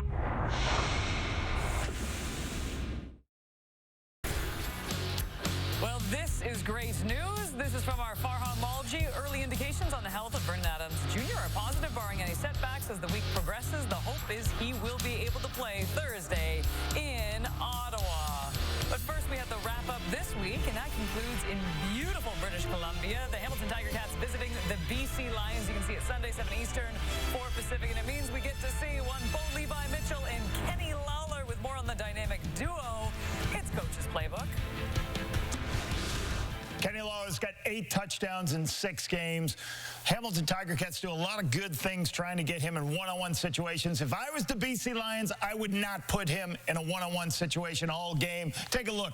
8 players in the box to block 7 defenders. What do? You double Kenny Lawler. You say, I don't care if you're going to run the football. You can get the yardage you need. We're going to try our best to make the tackle. Now, this is a fullback. If you watch this fullback, he's at the line of scrimmage. They don't care about it. They still got 2 people on Kenny Lawler. Why? So they can drive this play here. They're going to stop him with multiple players. Now, watch. Same fullback. Watch the halfback now. He drops down into the box. Bo recognizes there's the one-on-one to Kenny Lawler. It gets thrown up for the touchdown. You cannot put him in one-on-one situations, force him to do other things. This is later in the game. The 2-on-1s on Kenny Lawler. Now, Robinson, the fullback. He's wide open, but I will take that ball to that football player and not to Kenny Lawler all day long. Explosive plays are up 9% in the CFL. Don't allow those explosives. Now, the BC Lions counter with Stanley Berryhill. 3 touchdowns, 3 straight games with a touchdown. He's got 1 in 4 out of 1 in every game this season except for 1. Top 2 scoring wide receivers in the CFL coming at you tomorrow night, Kate. Very intriguing matchup, to say the least, to wrap up week number 8 in the CFL. But first, we have to head back to Toronto and wrap up the game between the Bombers and the Argonauts. Argos up big. Bombers need a huge second half. Thank you, Art.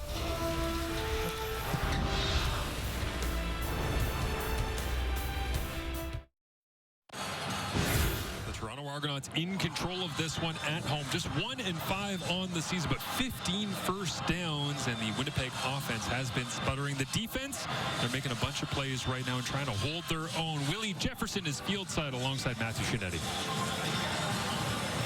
Well, Willie, it's wet and nasty out here. Does it have to be patience in a situation like this when you're down, coming out at half with obviously the field conditions? Man, we just got to go out there and do us, right? You know, we've been having to deal with it for the whole first half. We know how it is. When in the half, talked about it. Now we just got to come out here and play football. Yeah, I know you're not looking to always get a turnover. You want to be assignment sound. But in this situation, do you attack them looking for a turnover to kind of change momentum?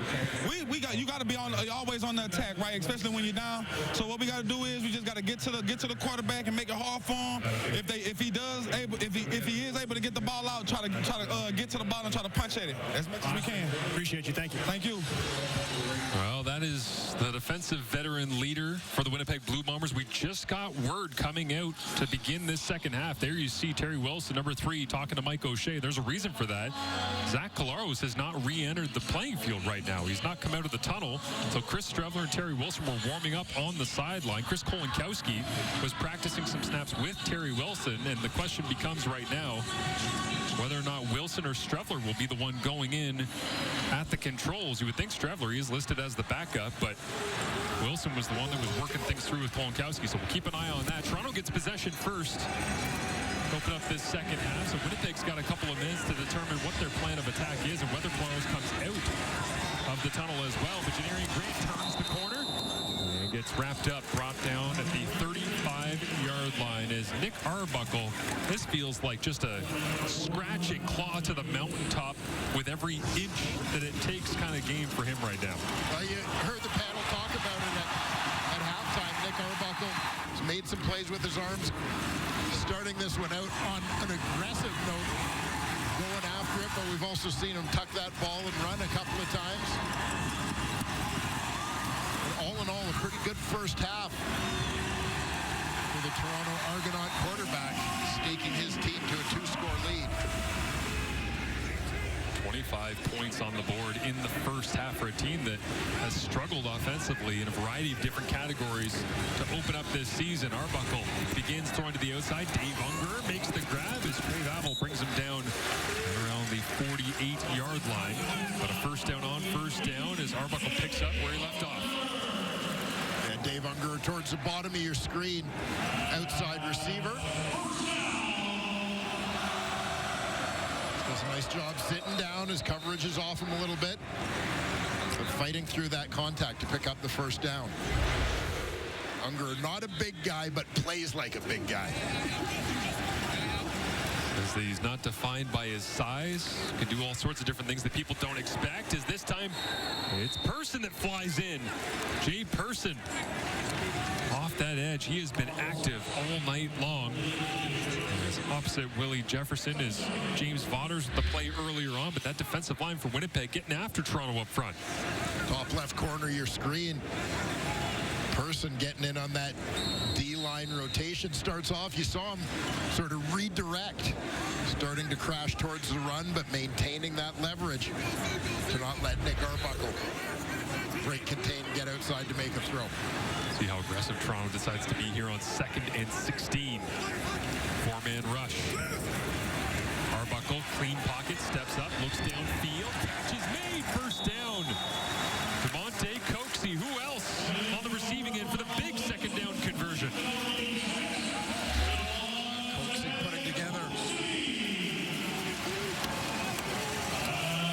makings of a monster night here. Just bounces back to the inside as he sees his quarterback on the move. Supplies a target to move the sticks, and once again, very quickly into Bomber territory, Marsh.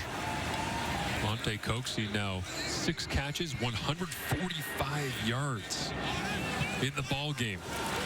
Finding a way to be productive despite the conditions. As Deontay McMahon cuts his way back against the grain on first down. Interesting to see him more of the kind of bell cow main primary running back role than we've seen him the last couple of years, including as a standout kind of speed back in the Grey Cup last November. Yeah, kind of almost a specialty package sort of player for the Argonauts prior to this season. I think the team recognizing that they have a pretty good weapon and want to get the ball in his hands more often. McMahon identifying the front. Now he leaves to the flats. Arbuckle looks right, comes back middle. Finds Kevin Mittal. And it's another first down with a second down conversion as Mittal makes another grab. As Matthew Shinetti is at field level, has more on Zach Collaros. Matthew? Yeah, guys, so far, Zach Collaros has not come out of the Bombers' locker room. Conspicuously, Jarius Jackson was late coming to the sidelines. I'm not tying that to the Collaros situation, but it certainly was conspicuous. I spoke to Collaros pregame about that neck issue that he had last week against Calgary. He said he was fine, but obviously, given the physicality in the wet and the rain that the Argos put him through, it leaves you wondering how he's feeling after that first half, guys. Yeah, no doubt. Those aches and pains add up as the season goes along. Thank you, Matthew. As Nick Arbuckle, little sidearm delivery this time. Third catch of the night. Dave Unger chopped down. Another solid gain on first down for the Argonauts. Yeah, you'll see Nick Arbuckle changing up his delivery to throw that one underneath the arm of Michael Griffin. Nice adjustment on the fly there from veteran quarterback. Extra offensive lineman is in here. Darius Sirocco for the Argonauts. They'll run it with that heavy package.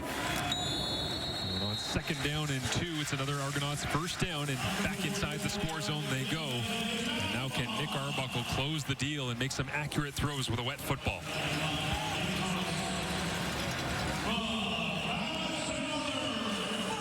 It'll be interesting to see if the Argos use McMahon in some different ways. Just seeing his versatility, ability to get out, maybe create a little bit of a mismatch in space. They can get a linebacker covering him.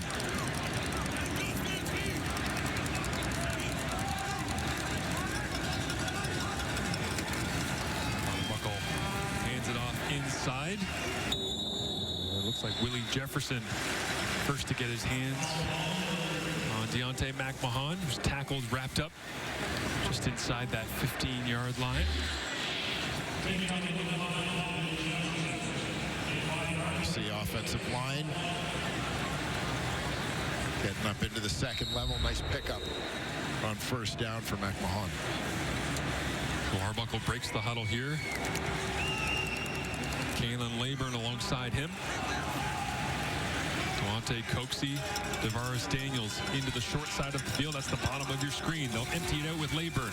Arbuckle looks the other way. Ball is tapped and knocked down, and Arbuckle tried to track down his own tip. But it falls to the turf incomplete. Third down, and the field goal unit once again comes out. And such is the impact of Willie Jefferson. You're going to see he's blocked on this play. Jefferson coming from the offensive right side of the formation. John Boss gets hands on him. But Jefferson, like a shot blocker, coming out to defend a three-pointer just with that reach. Who knocks it through, and Willie J told us this week he wants to leave a legacy that's hard to catch. He wants to 100 sacks as quick as possible, play within the defense, be a great family man, leader, and we all know the knockdowns in combination with his sacks. That is the lethal combo as the Winnipeg quarterbacks. Who will it be? Looks like Chris Strevler taking the field when we return to BMO.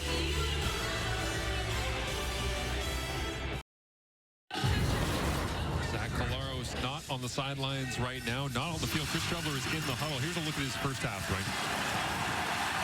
Yeah, we talked about it. There were stretches where there seemed to be a lot of pressure on Collaros. Not necessarily a lot of big collisions or big hits for the Winnipeg quarterback in that one, but see him maybe a little slow getting up after one early on, so we'll wait to see what information we get. In comes Chris Strevler, 64% passer so far on the season. 36 and 56. 4 touchdowns, 3 interceptions. Had a pair of interceptions in the game last week against the Calgary Stampeders when Zach Collaros left that ball game. We all know the running prowess that he has. A slippery field like this could have a little bit of a different threat, but still got to be able to throw the ball effectively, especially down 18 points here midway through the third quarter. But definitely a guy who's, you alluded to, forces the Argos to defend a different dimension. We'll see Collaros on the sidelines there in a jacket. So it looks like he is done for the night as they'll go with an inside shovel looking for Michael Chris Ike, and that one incomplete. The underhand pitch on second down, so a quick 2 and out here for the Strevler experience for Winnipeg. This is a play, obviously a play you could run with either quarterback in the ball game, but make it a little bit more bite from the defense, extending themselves, trying to defend against Strevler, getting to the edge on a keep that would open up the inside a little bit there for the fullback, Chris Ike.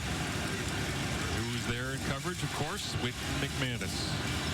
Identifying everything, run into the football. Jamison Sheehan's going to fake this one. Goes for a run right at the line. Can he get there and turn the corner? We'll see where they spot it. Looks like it was short.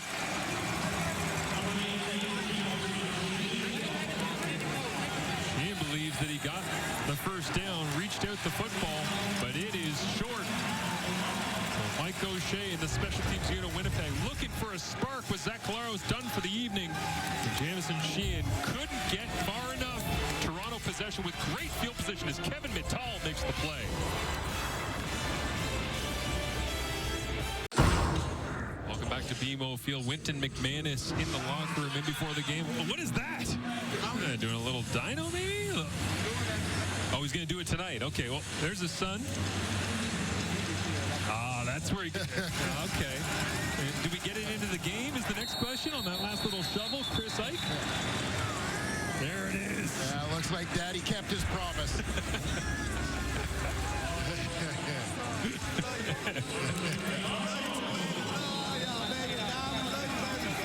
You gotta love it. He knows who's watching. Arbuckle. Center for the Toronto Argonauts, hands it off inside. The Argonauts lost last week to Montreal. They were up by 18 points in that one, just like they are right now, 28-10. Montreal came back to win. The last time that Toronto lost a game when they were up by 18 was back September 5th, 2016 against Hamilton. So not trying to recreate any of that history anytime soon for the 1-5 Argonauts right now, but also leading by 18 over Winnipeg, who are trying not to lose the game by 20 points or more for the third game in a row.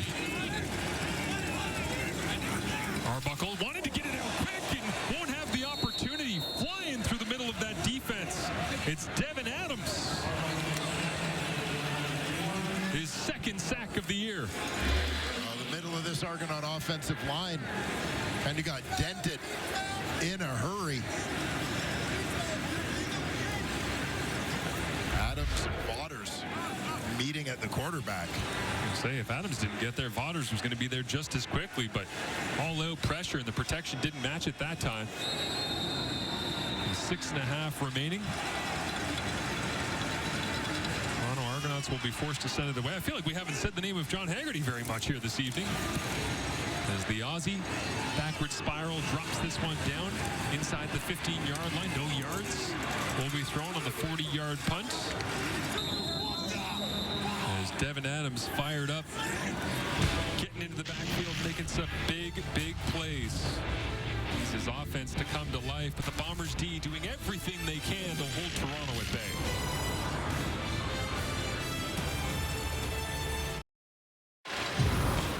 The Winnipeg Blue Bombers, one of the best ground attacks in the Canadian Football League. 123.8 yards per game, second in the CFL. And this man, Brady Oliveira, 5.9 yards per attempt, second amongst running backs behind only Ottawa's Daniel Adebaboye, the former Toronto Argonaut himself. But this is Brady trying to churn his way downhill as much as possible throughout this ball game, and certainly going to have to lean on him, you would think, to climb back in, but you start doing the percentages on time and score and quarter, and unless you're popping big runs, it's tough to keep going to the ground game. They'll fake it here. Strevler, nice ball placement, ripped that one to the outside. It falls incomplete. Strevler almost lost his helmet, and Nick Dembski struggling back up onto his feet. Yeah, from a defensive point of view for the Toronto Argonauts, obviously, you know how big a threat Brady Oliveira is. You know what Chris Strevler can do on the ground as well, as you see the Bombers quarterback kind of getting steamrolled on that one. But when you're Toronto defensively, Kevin Iben, Jason Shivers as the co-defensive coordinators, you're going to try and force Chris Strevler to beat you throwing the football. Absolutely. Flag comes up here. Looked like pre-snap is Tavares McFadden. Fell underneath. It should have had another interception. Falls incomplete. Looking for Jarrett Stearns as they'll sort out the penalty flag. It's good to see Nick Dembski up onto his feet, running around, as he extended his catch streak to 77 straight games here tonight. He's only got the one so far on the evening, but extends it nonetheless. We have 2 fouls on the play. Offside, Toronto number 94. Offside, Winnipeg number 10. We'll replay the play. Second down. It never happened.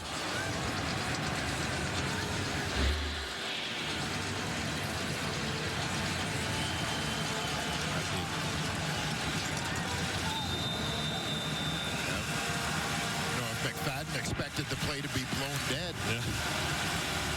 Jason Shivers told us that he's been baiting people on film. That looked like he might have just been straightening up to look like he was falling asleep at the wheel a little bit. Strevler rips this shot into the hole in between zones. Benji Franklin comes in to get Stearns, but that is a clutch conversion on second down. Yeah, nice toss from Strevler. Good job by Stearns to climb the ladder and get this one.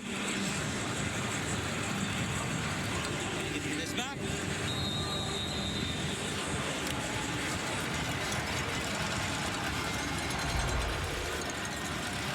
Sets up Winnipeg inside 5 minutes remaining in this third quarter with a 1st and 10.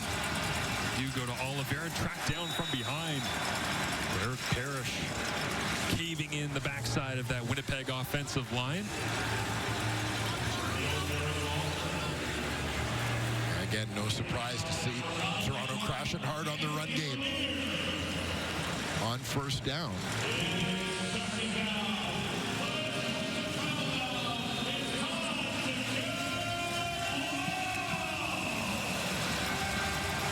Puts Chris Strevler again into a difficult position. As light drizzle continues to fall here at BMO Field. Slick football, and 2nd and 10.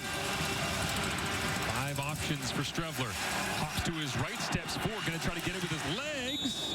And he gets 8 of the required 10. Will the offense stay on 3rd and 2 with Strevler at the helm, trailing by 18? Yeah, as we're getting late in this 3rd quarter.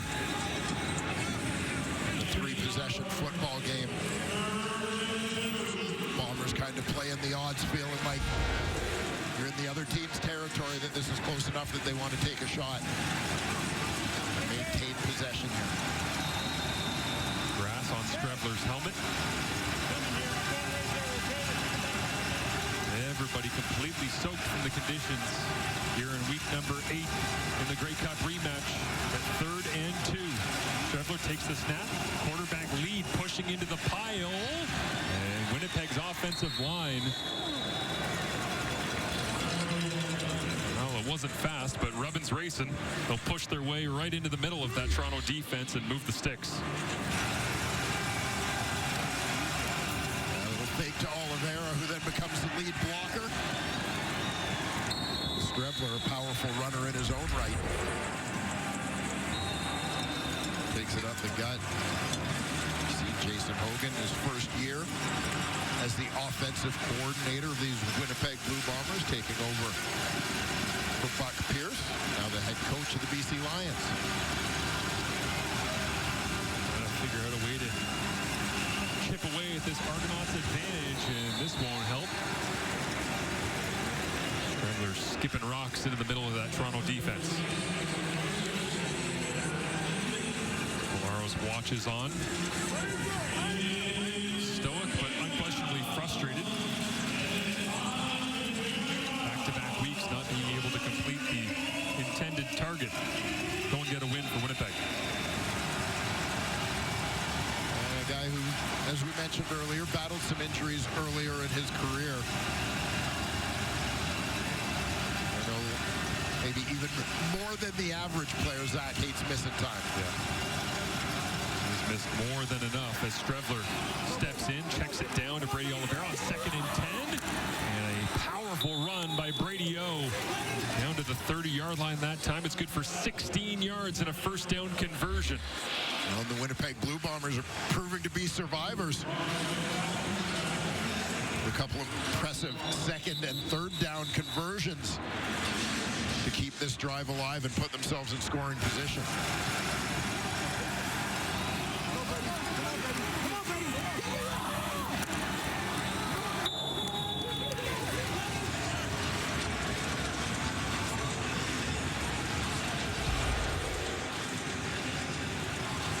Derek Sluka down on the field here after Brady Oliveira with the big conversion. We will step away while they take a look at the Argonauts free safety. FedEx Cup playoffs are coming. Apparently. What happened to the summer? Derek Sluka down at the end of this last play. Free safety coming downhill.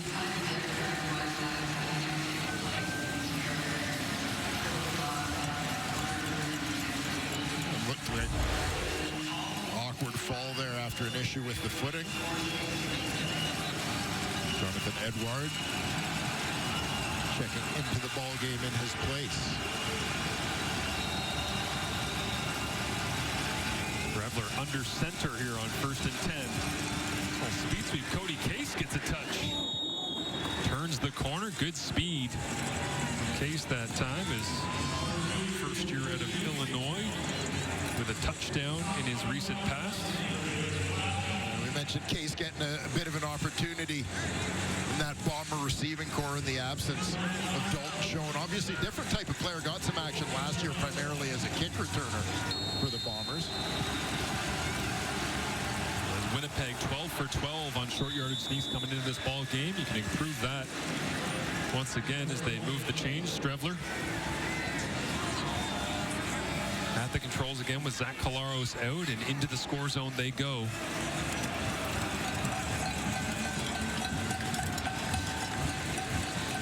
Strevler got the victory back in week number 1 when Zach Colaros was out with a 1-game suspension.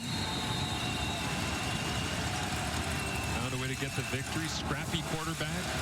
If you're a fan of the CFL, you know his history well, but bad conditions, wet, playing on grass, trailing. Got that kind of gritty feel to it right now for number 17 as he tries to get the ball snapped on time. Clock down to 1, they get it. Fakes it to Dembski, rips this one up the field into the end zone. Touchdown Winnipeg as Jonathan Edward tries to dig it out, but Strevler leading the charge with the first offensive touchdown of the ball game for Winnipeg. Took a little bit of hustle to get early.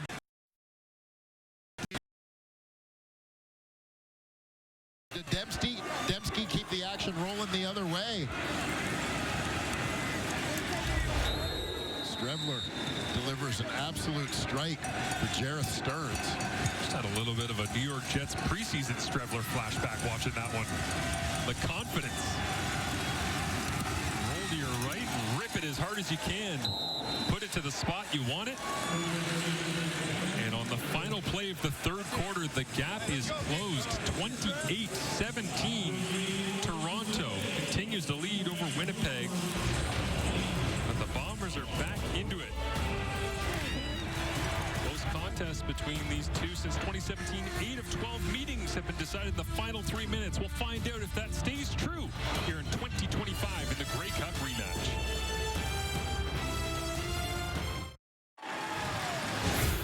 28-17 is your score. Competitive one here, even though it feels like Toronto has been in control, Dwayne, throughout the game. 363 net yards, 4 turnovers at this point for the Winnipeg Blue Bombers. But is there a chance all it takes is a Strevler? Well, you never know, right? It's, I think, big that they managed to put points on the board before the end of that third quarter and get themselves within a little bit better striking distance.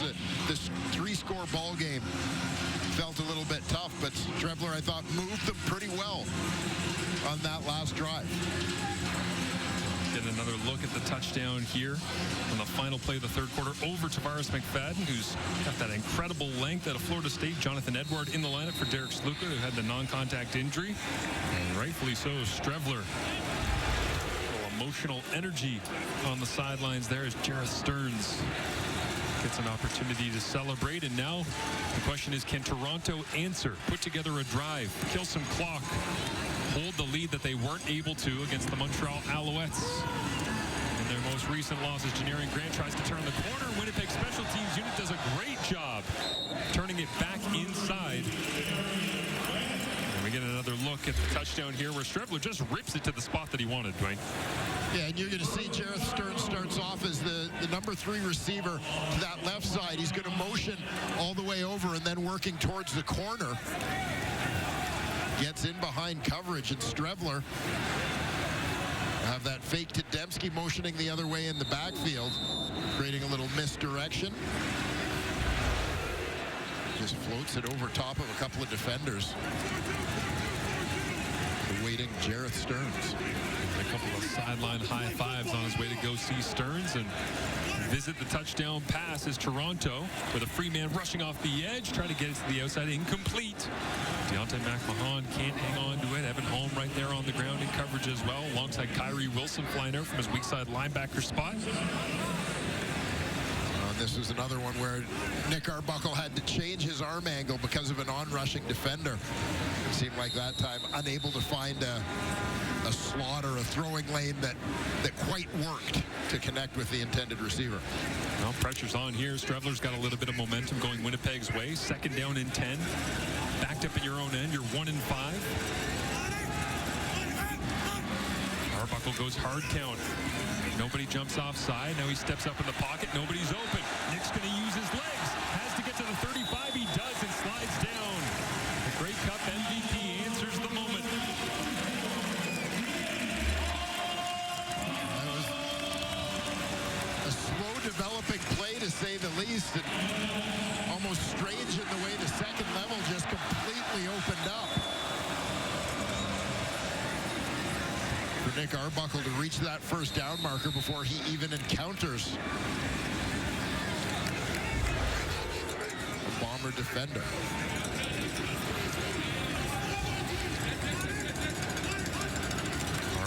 1st and 10. Hands it off. Refusing to go down. Okay, McMahon with an ankle injury early on in this game and feeling that one a little bit up onto his feet. You can see the spat, the tape, white around those black cleats. And makes his way gingerly to the sideline here as Kalen Leyburn comes back in. A little bit of a hobble there from McMahon. Gutting it out in this one after being hurt in the first quarter. Gotta respect the way that he's approached this one here tonight. This once again, 2nd down and 6.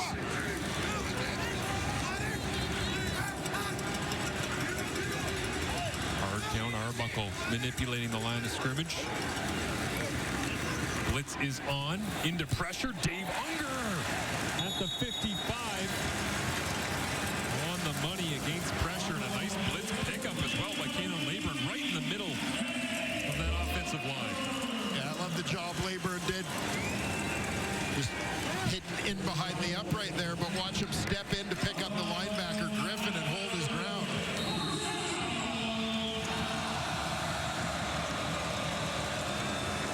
David Unger are working into the middle of the field. Trey Vavel right on him. Unger making the grab nonetheless. Empty it out here, try a middle screen. It worked earlier. Why not go back to it? It's getting aerial. That time is Tavares Daniels. A little bunny hop to get over one of the intended tacklers, and another 1st down on 1st down. The man who has a touchdown from earlier on in this game. Arbuckle in complete control of this offense as the Argonauts wait for the return of Chad Kelly. Big offensive series here for the Toronto Argonauts as Winnipeg earned a little bit of momentum from the Stearns touchdown, but in addition, it's about time management right now for Winnipeg, and this is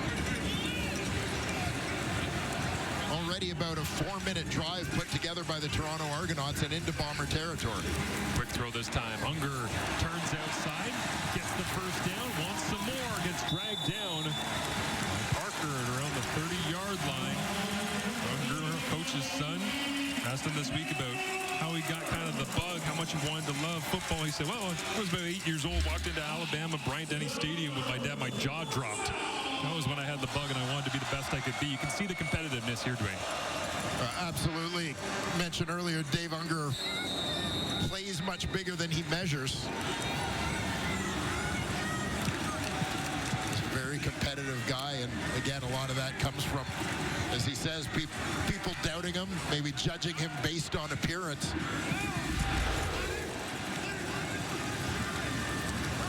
Arbuckle looks to throw. Mittal at the line of scrimmage, and Mittal puts his head down, drives forward.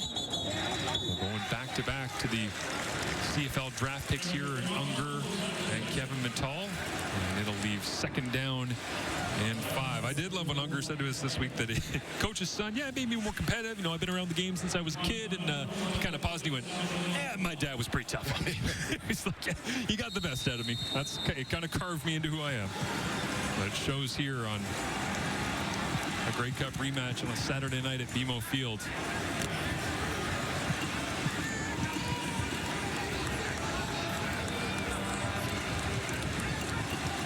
Nick Arbuckle, his 12th career 300-yard passing game.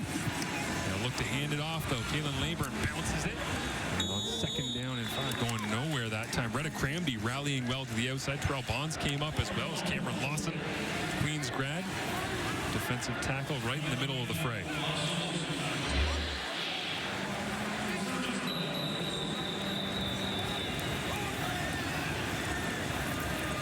There you see the Bomber defensive line doing a nice job flattening that one out, not giving the back an opportunity to get north-south here. As Trey Vavel down right now. Looks like maybe some cramping and an injury here at BMO Field.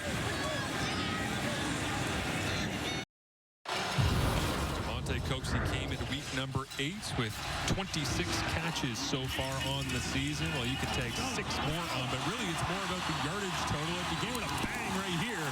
But Janarian Grant, the lefty, swung it down the field and found 86, but he's up over 145 yards receiving right now. Didn't have a 100-yard receiving game coming into this one. Yeah, didn't like being stuck at that 99. Folks who decided to smash the century mark in the first half of this ball game. Little question who the go-to man is when they need a big play. Trey Valvo was attended to during the break, but 3rd down and 4. Argonauts going hard count, trying to draw some free yardage to that Winnipeg defense. Flag to come Time up. violation. Toronto number 4. 5-yard penalty. Remains 3rd down. And Liram Hairolahu onto the field to attempt another field goal, as he is already 5 of 5 here tonight, setting a new season single game high. Previously it was 3, and now he looks to go 6 for 6. Inching ever close to that record performance that he had here at home field last season. Yes, sir.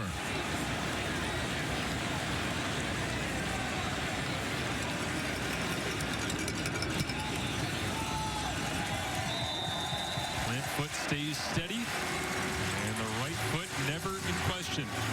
Liram Hairolahu knocks it through once again, and it's a 31-17 Argos advantage.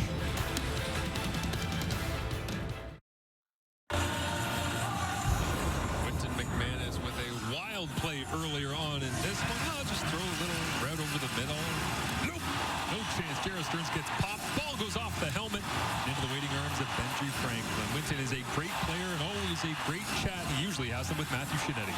Yeah, you know, Marshall, doesn't take your friendly neighborhood sideline reporter to point out that Quentin McManus is essentially playing on one leg to start the early part of this season. In training camp, he had an issue with his MCL. He re-injured it in that first game against Montreal, came back last week against Montreal, and yet I've been asking him, how much has this been a test of your leadership, knowing what you're dealing with? There is no fear that he will re-injure his knee or make it worse, but the one thing McManus said is, I know I have to step up. I'm always talking. I'm always in everybody's ear, but I have to lay my body on the line because we're missing Chad Kelly, because we're missing Ryan Hunt. We're missing our leaders, so I have to be even more of a leader now. It may sound cliche, but you can absolutely see Quentin McManus stepping up, guys. He's got the brace on that right leg, and Pat Neufeld burying him that time, but Quentin doing everything he can to try and slow down Brady Oliveira. Thank you, Matthew. As Chris Strevler tries to continue the comeback here, puts it back into the waiting arms of Oliveira. Short gain that time on 1st down. Winton really is the energizer that runs this whole machine defensively for Jason Shivers and Kevin Ivan. Yeah, a heart and soul guy, and obviously one whose play does a lot of the talking for him as well. Productive player for this Toronto Argonaut team, and no surprise to see him in the middle of one of the biggest plays of the first half of this ball game. Substitution package here. McManus watches from the sideline as Toronto sends 4 against Strevler. He'll throw into traffic. Incomplete. Looking for Nick Dembski that time. Couldn't squeeze it in between the zones. Good to see Derek Sluka back out onto the field that time. There's the Argonauts punt return unit. Goes back with Janarian Grant and Dave Unger. And Nick Dembski coming out of the slot down low. 3 receiver towards the bottom of the screen. Just looked almost a little bit as if quarterback and receiver weren't quite on the same page as to where that one was going. Jamison Sheehan tried the fake earlier with the run. Thinks better of it this time. Goes for a 46-yard punt.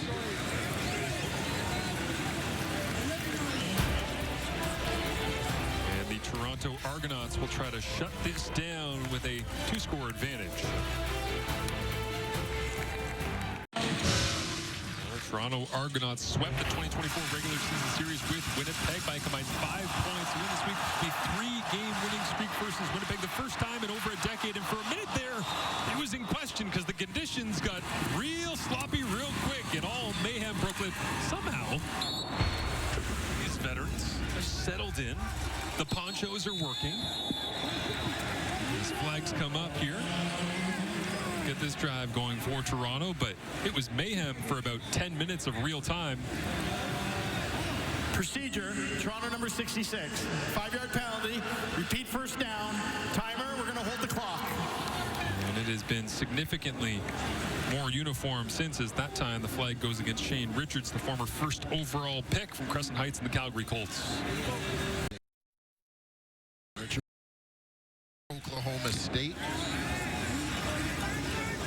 been tight except for one season as an Edmonton Elk.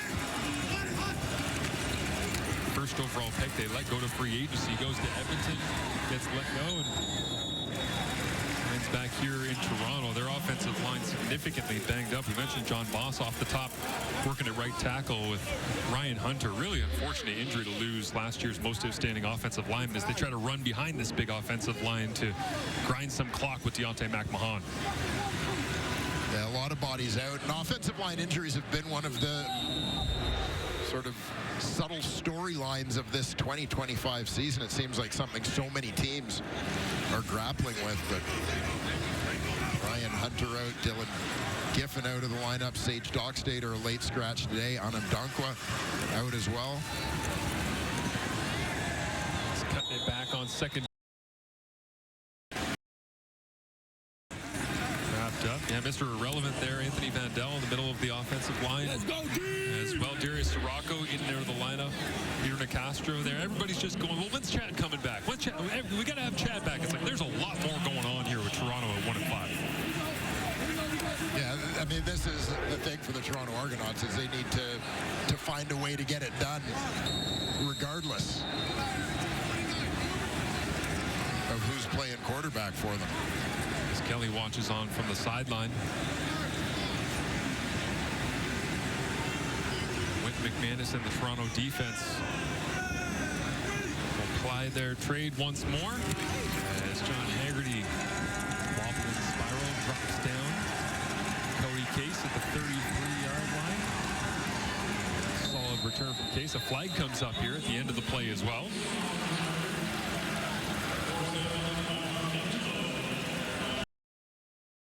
Still plenty of time. The return, holding, Winnipeg number 34. 10-yard penalty, first down. That one goes against Connor Shea. 6th overall selection from this year's draft.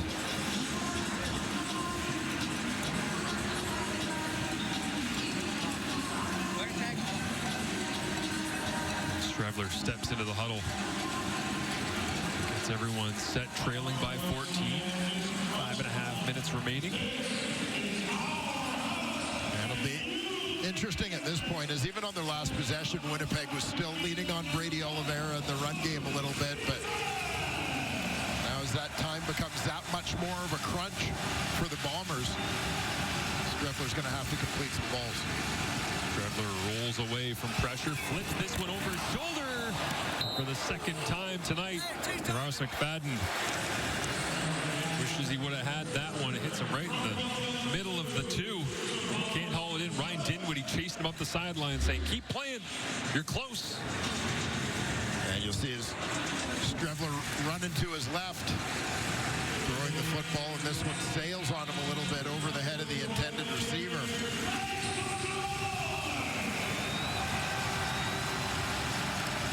I think McFadden might have been hard-pressed to stay in bounds with that one regardless. To your point, though, a ball fake and rolling all the way to the field. You know you got to throw. Flag comes up. Looks like Toronto might have been offside. Streffler gets popped as he delivers. And a big hit on both ends of the play as Jairus Stearns hauls it in. Streffler onto his feet. And they'll sort out the penalty flag. Tom Valesi, our referee. Offside, Toronto number 94. That penalty be declined. The result of the play is a first down. Andrew Chatfield Jr. looking for that 6th sack of the season. Now watch for Chatfield coming off the edge. Delivering a shot on Streffler, who stands in there and completes that bullet. Streffler now looks to his right, finds the open man. Collision outside is Kevin Sklercius. Hasn't said his name in quite some time, but a release valve pays off. Another first down for Winnipeg. Sklercius, the second-year man. Seen a lot of players from the last couple drafts for Winnipeg as the team gets a little bit younger. Streffler with flags down. Tries to check it down to Brady Oliveira.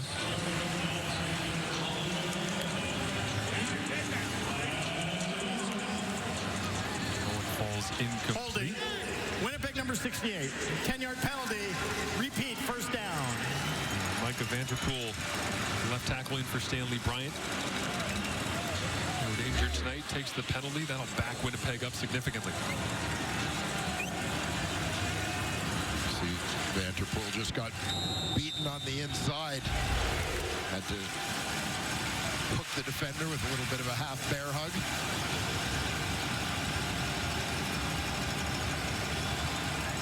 First and 20. Three-man rush. Strevler's got all day. Stands flat-footed and rips that one. Spotted. A gain of about 8 leaves second down and 12. There's care of Wheatfall. Had an opportunity to have a touchdown early on. This one slipped through his arms. And a couple more big plays for him, especially headed towards the end zone here. If Winnipeg wants to get back into a quick throw on second down. They go with a quick slant. Brought down by Isaac D'Arcangelo alongside Benji Franklin. And Strevler looks like he wanted to get on the ball quickly, but I believe Winnipeg is called time.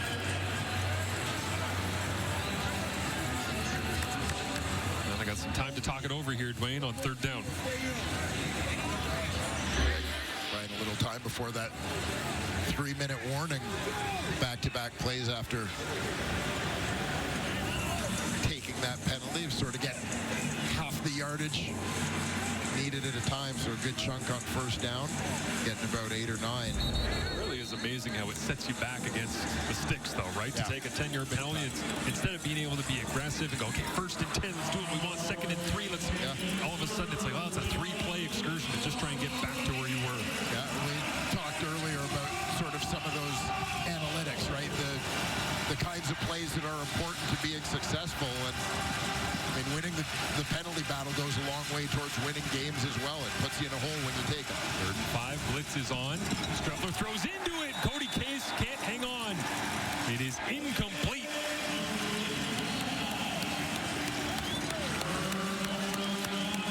It looked like Case had that first down yardage. See him lined up out wide. Just going to slant down to the inside.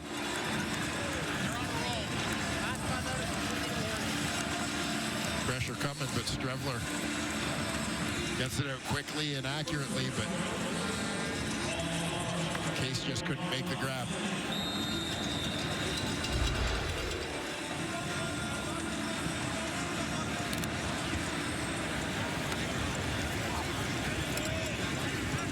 Toronto gains possession here. The turnover on downs and the incompletion. Looking for Case as Arbuckle turns around, hands this one off, and Keelan Leyburn driving the legs that time for a gain of 4. As we have hit the 3-minute warning, and Toronto on their way towards a 3-game win streak over the Bombers for the first time since 2015. See if they can shut it down in the 6th when we return.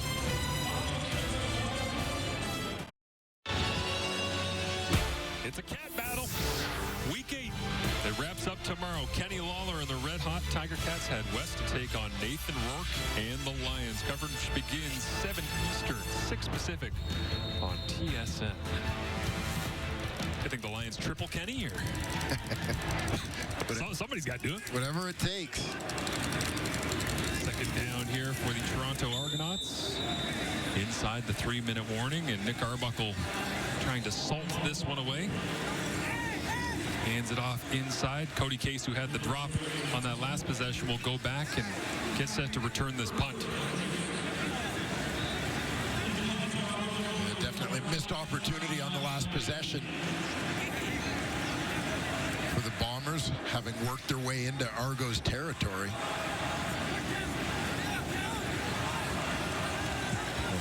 Have a long way to go here, presumably.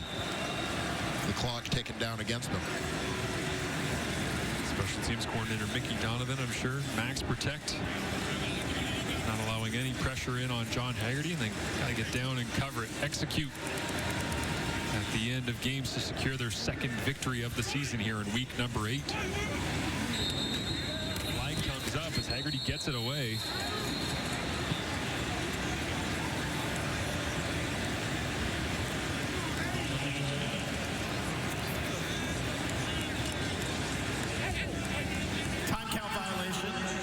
number 29. 10-yard penalty. Remains third down. Not ideal execution on that one, trying to get the kick away, but we were just trying to sort out some protection details up front. Took too long. Bombers happy to take a little extra yardage any way they can get it.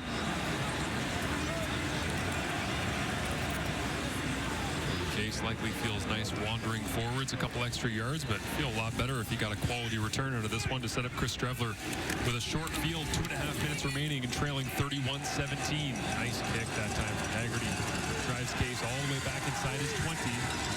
58-yard punt and quality coverage to go right alongside it as Mark Milton downfield.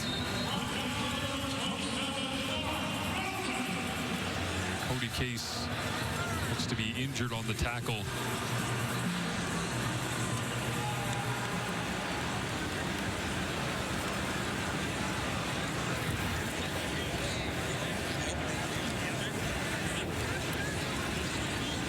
Training staff immediately out.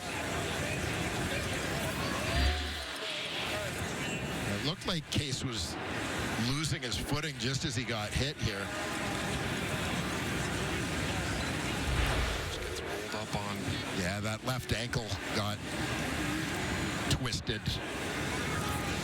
in a way that it shouldn't have been twisted. And a man who understands far too much about being on the trainer's table, Mike O'Shea,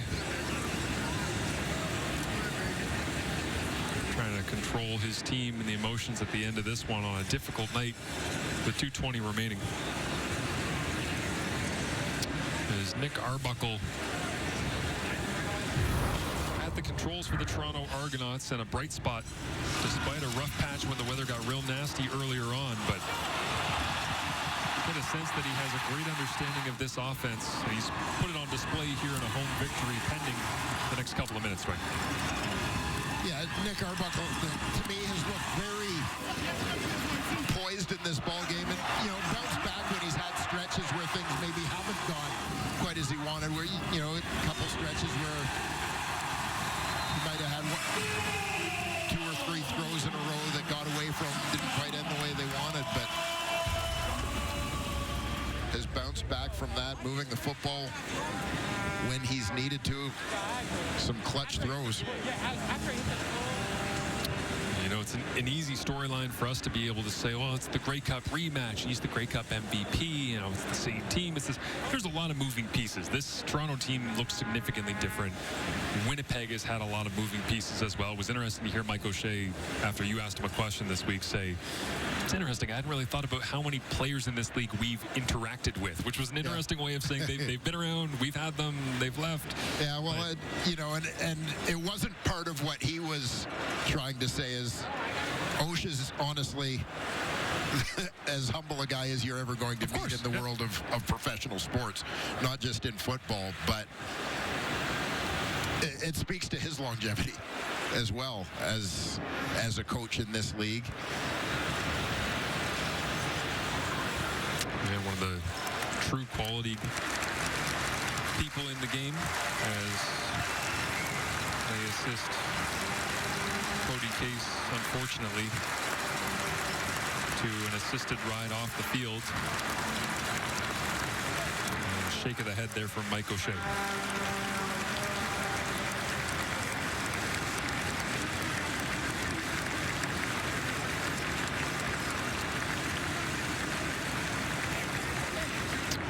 Where Zach Collaros didn't come out for the second half in uniform. Cody Case gets banged up with a tough injury, and the training staff will take care of him.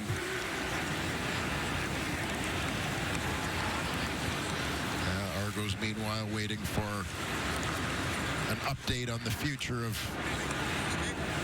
Chad Kelly. He's been out since his leg injury in the East Final last year. Obviously taking longer than expected to recover. And talk about Kelly in that East Final when he got banged up as Cody Case makes his way with the training staff off the field to a round of applause from the 13,000 plus here at BMO Field.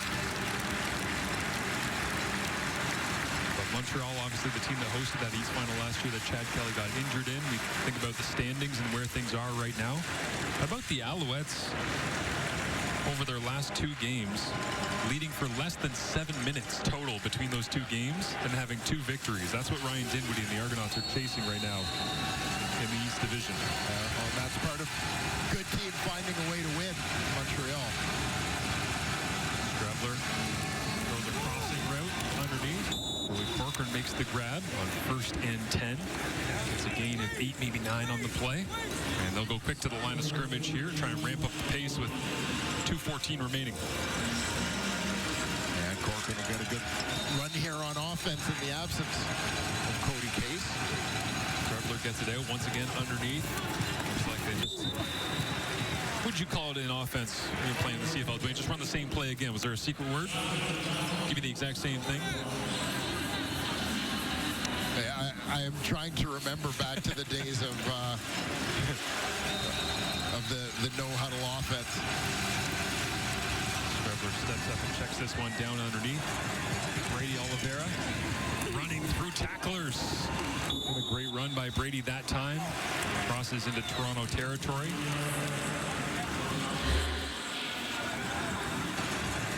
And nothing fancy here from Brady Oliveira. It's good old-fashioned football. The very best at putting his shoulder down and leaning forward at the end of a run. This time they go with a draw handoff to Oliveira. Argonauts defense all over it. Sniffed that one out. Isaac Darkangelo. It's the final effort, stepping in. Darkangelo feels like the handyman in this Toronto defense. What do you need? Yeah. You want me to play over here, over there? A little bit of everywhere. And now everybody is on top of Chris Strebler. There's Jordan Williams. Yeah, it looks like there might have been a glimmer of daylight there for Strebler. Strebler, just as he decided to run. Toronto D-line, led by Williams, closed it down on him.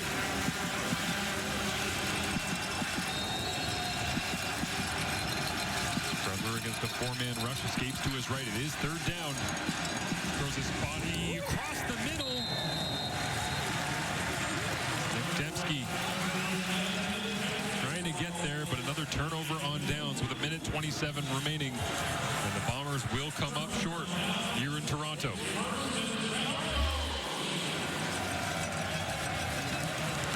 Strebler does a good job getting out on the perimeter to buy himself time. Nice adjustment. As you just saw Dembski bounce out there.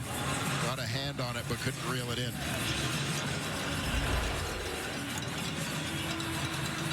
1:27 remaining, and tough night for Dembski.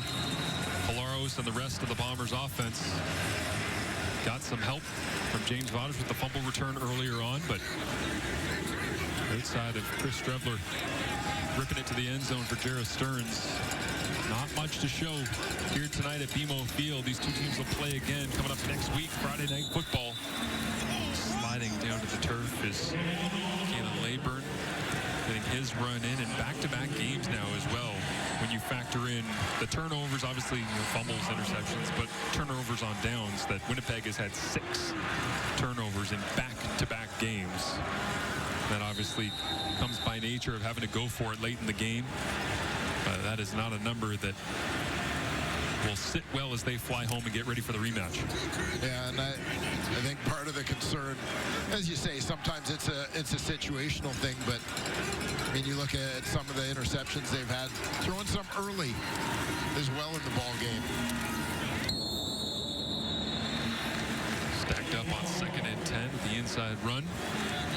The Argonauts with their heavy package there, just trying to grind this away. Inside a minute remaining, 31-17. If there is a positive to take for Winnipeg as they head home, doing, what do you think that is at this point coming out of this one? Well, a lot of the issues that Winnipeg has had in this ball game, I think, are correctable, quite frankly. I mean, I look at least one of the touchdowns they gave up in this ball game, probably a communication error. Yep. The kind of thing that you fix with time. You look at the film, you make those adjustments. You know, some things in terms of dealing with the conditions, and maybe it's one of those, you know, kind of first half of the season lessons that you learn in terms of having to figure those things out a little bit more quickly and make your adjustments. A lesson that may benefit you as the year goes on.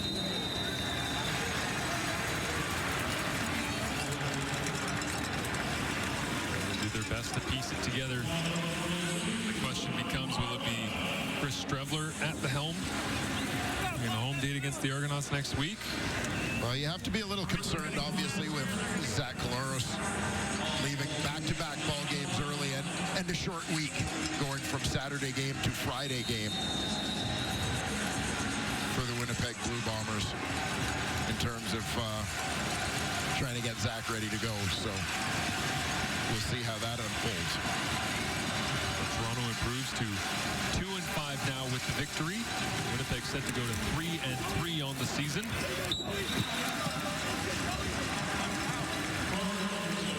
Cam Judge continues to grind away.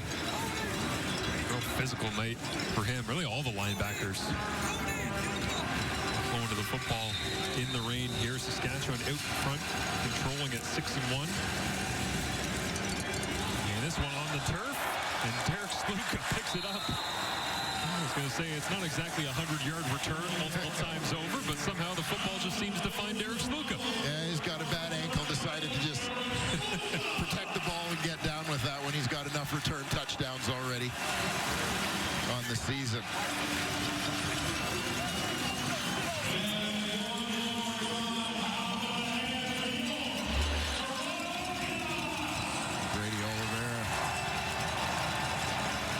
And clawing Cam Judge. Yep.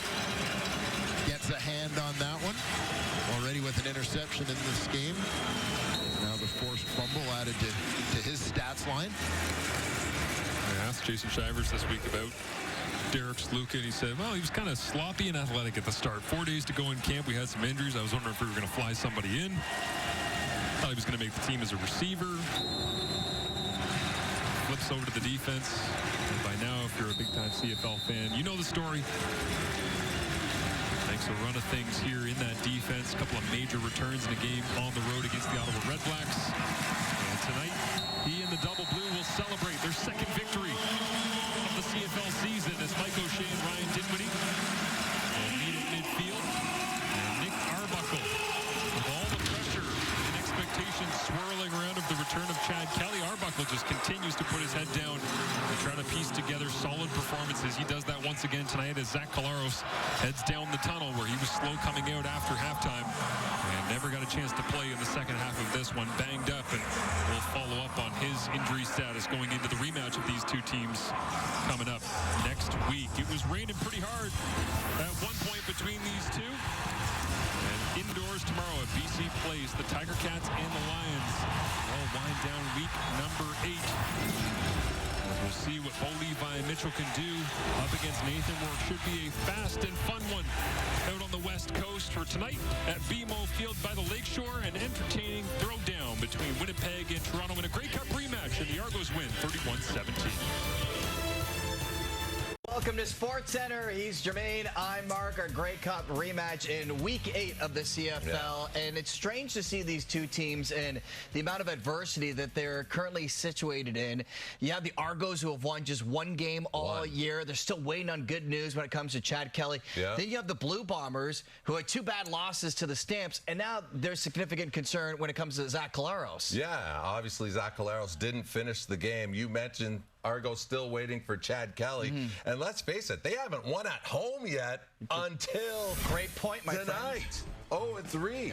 Blue Bombers, Argos, first quarter, Toronto's first play of the game. Nick Arbuckle throws it back to receiver Janarian Grant. He airs it out to DeMonte Coxey downfield for a 41-yard trick play to start the game for Toronto. And Coxey taps up a fan on the sideline. Then later in the drive, Arbuckle pump fakes, then connects with Coxey for the touchdown. Coxey up to 74 yards on the first 2 throws of the game by the Argos, but later in the first, the Bombers defense responds. Yeah, I mean, if there's any gross stuff, I'm not eating it. I believe that's a different ship. Oh, ball's out. as it pops onto the ground here, picked up by Winnipeg, and James Vaughters rumble into the end zone. It's wet, it's sloppy, it's slippery, and it's a Bombers touchdown. Kyrie Wilson forces the fumble by Kalen Laybourne, and James Vaughters takes it 29 yards the other way for the TD as Winnipeg takes the lead. Let's go to the second. Argos down 1. Arbuckle. He finds DeVaris Daniels in the end zone. Former Stamp, his second TD of the season as Toronto goes back on top. Later in the third, Argos up 12. Zach Collaros looking for Carrick Wheatfall, but it's intercepted by Benji Franklin. No relation.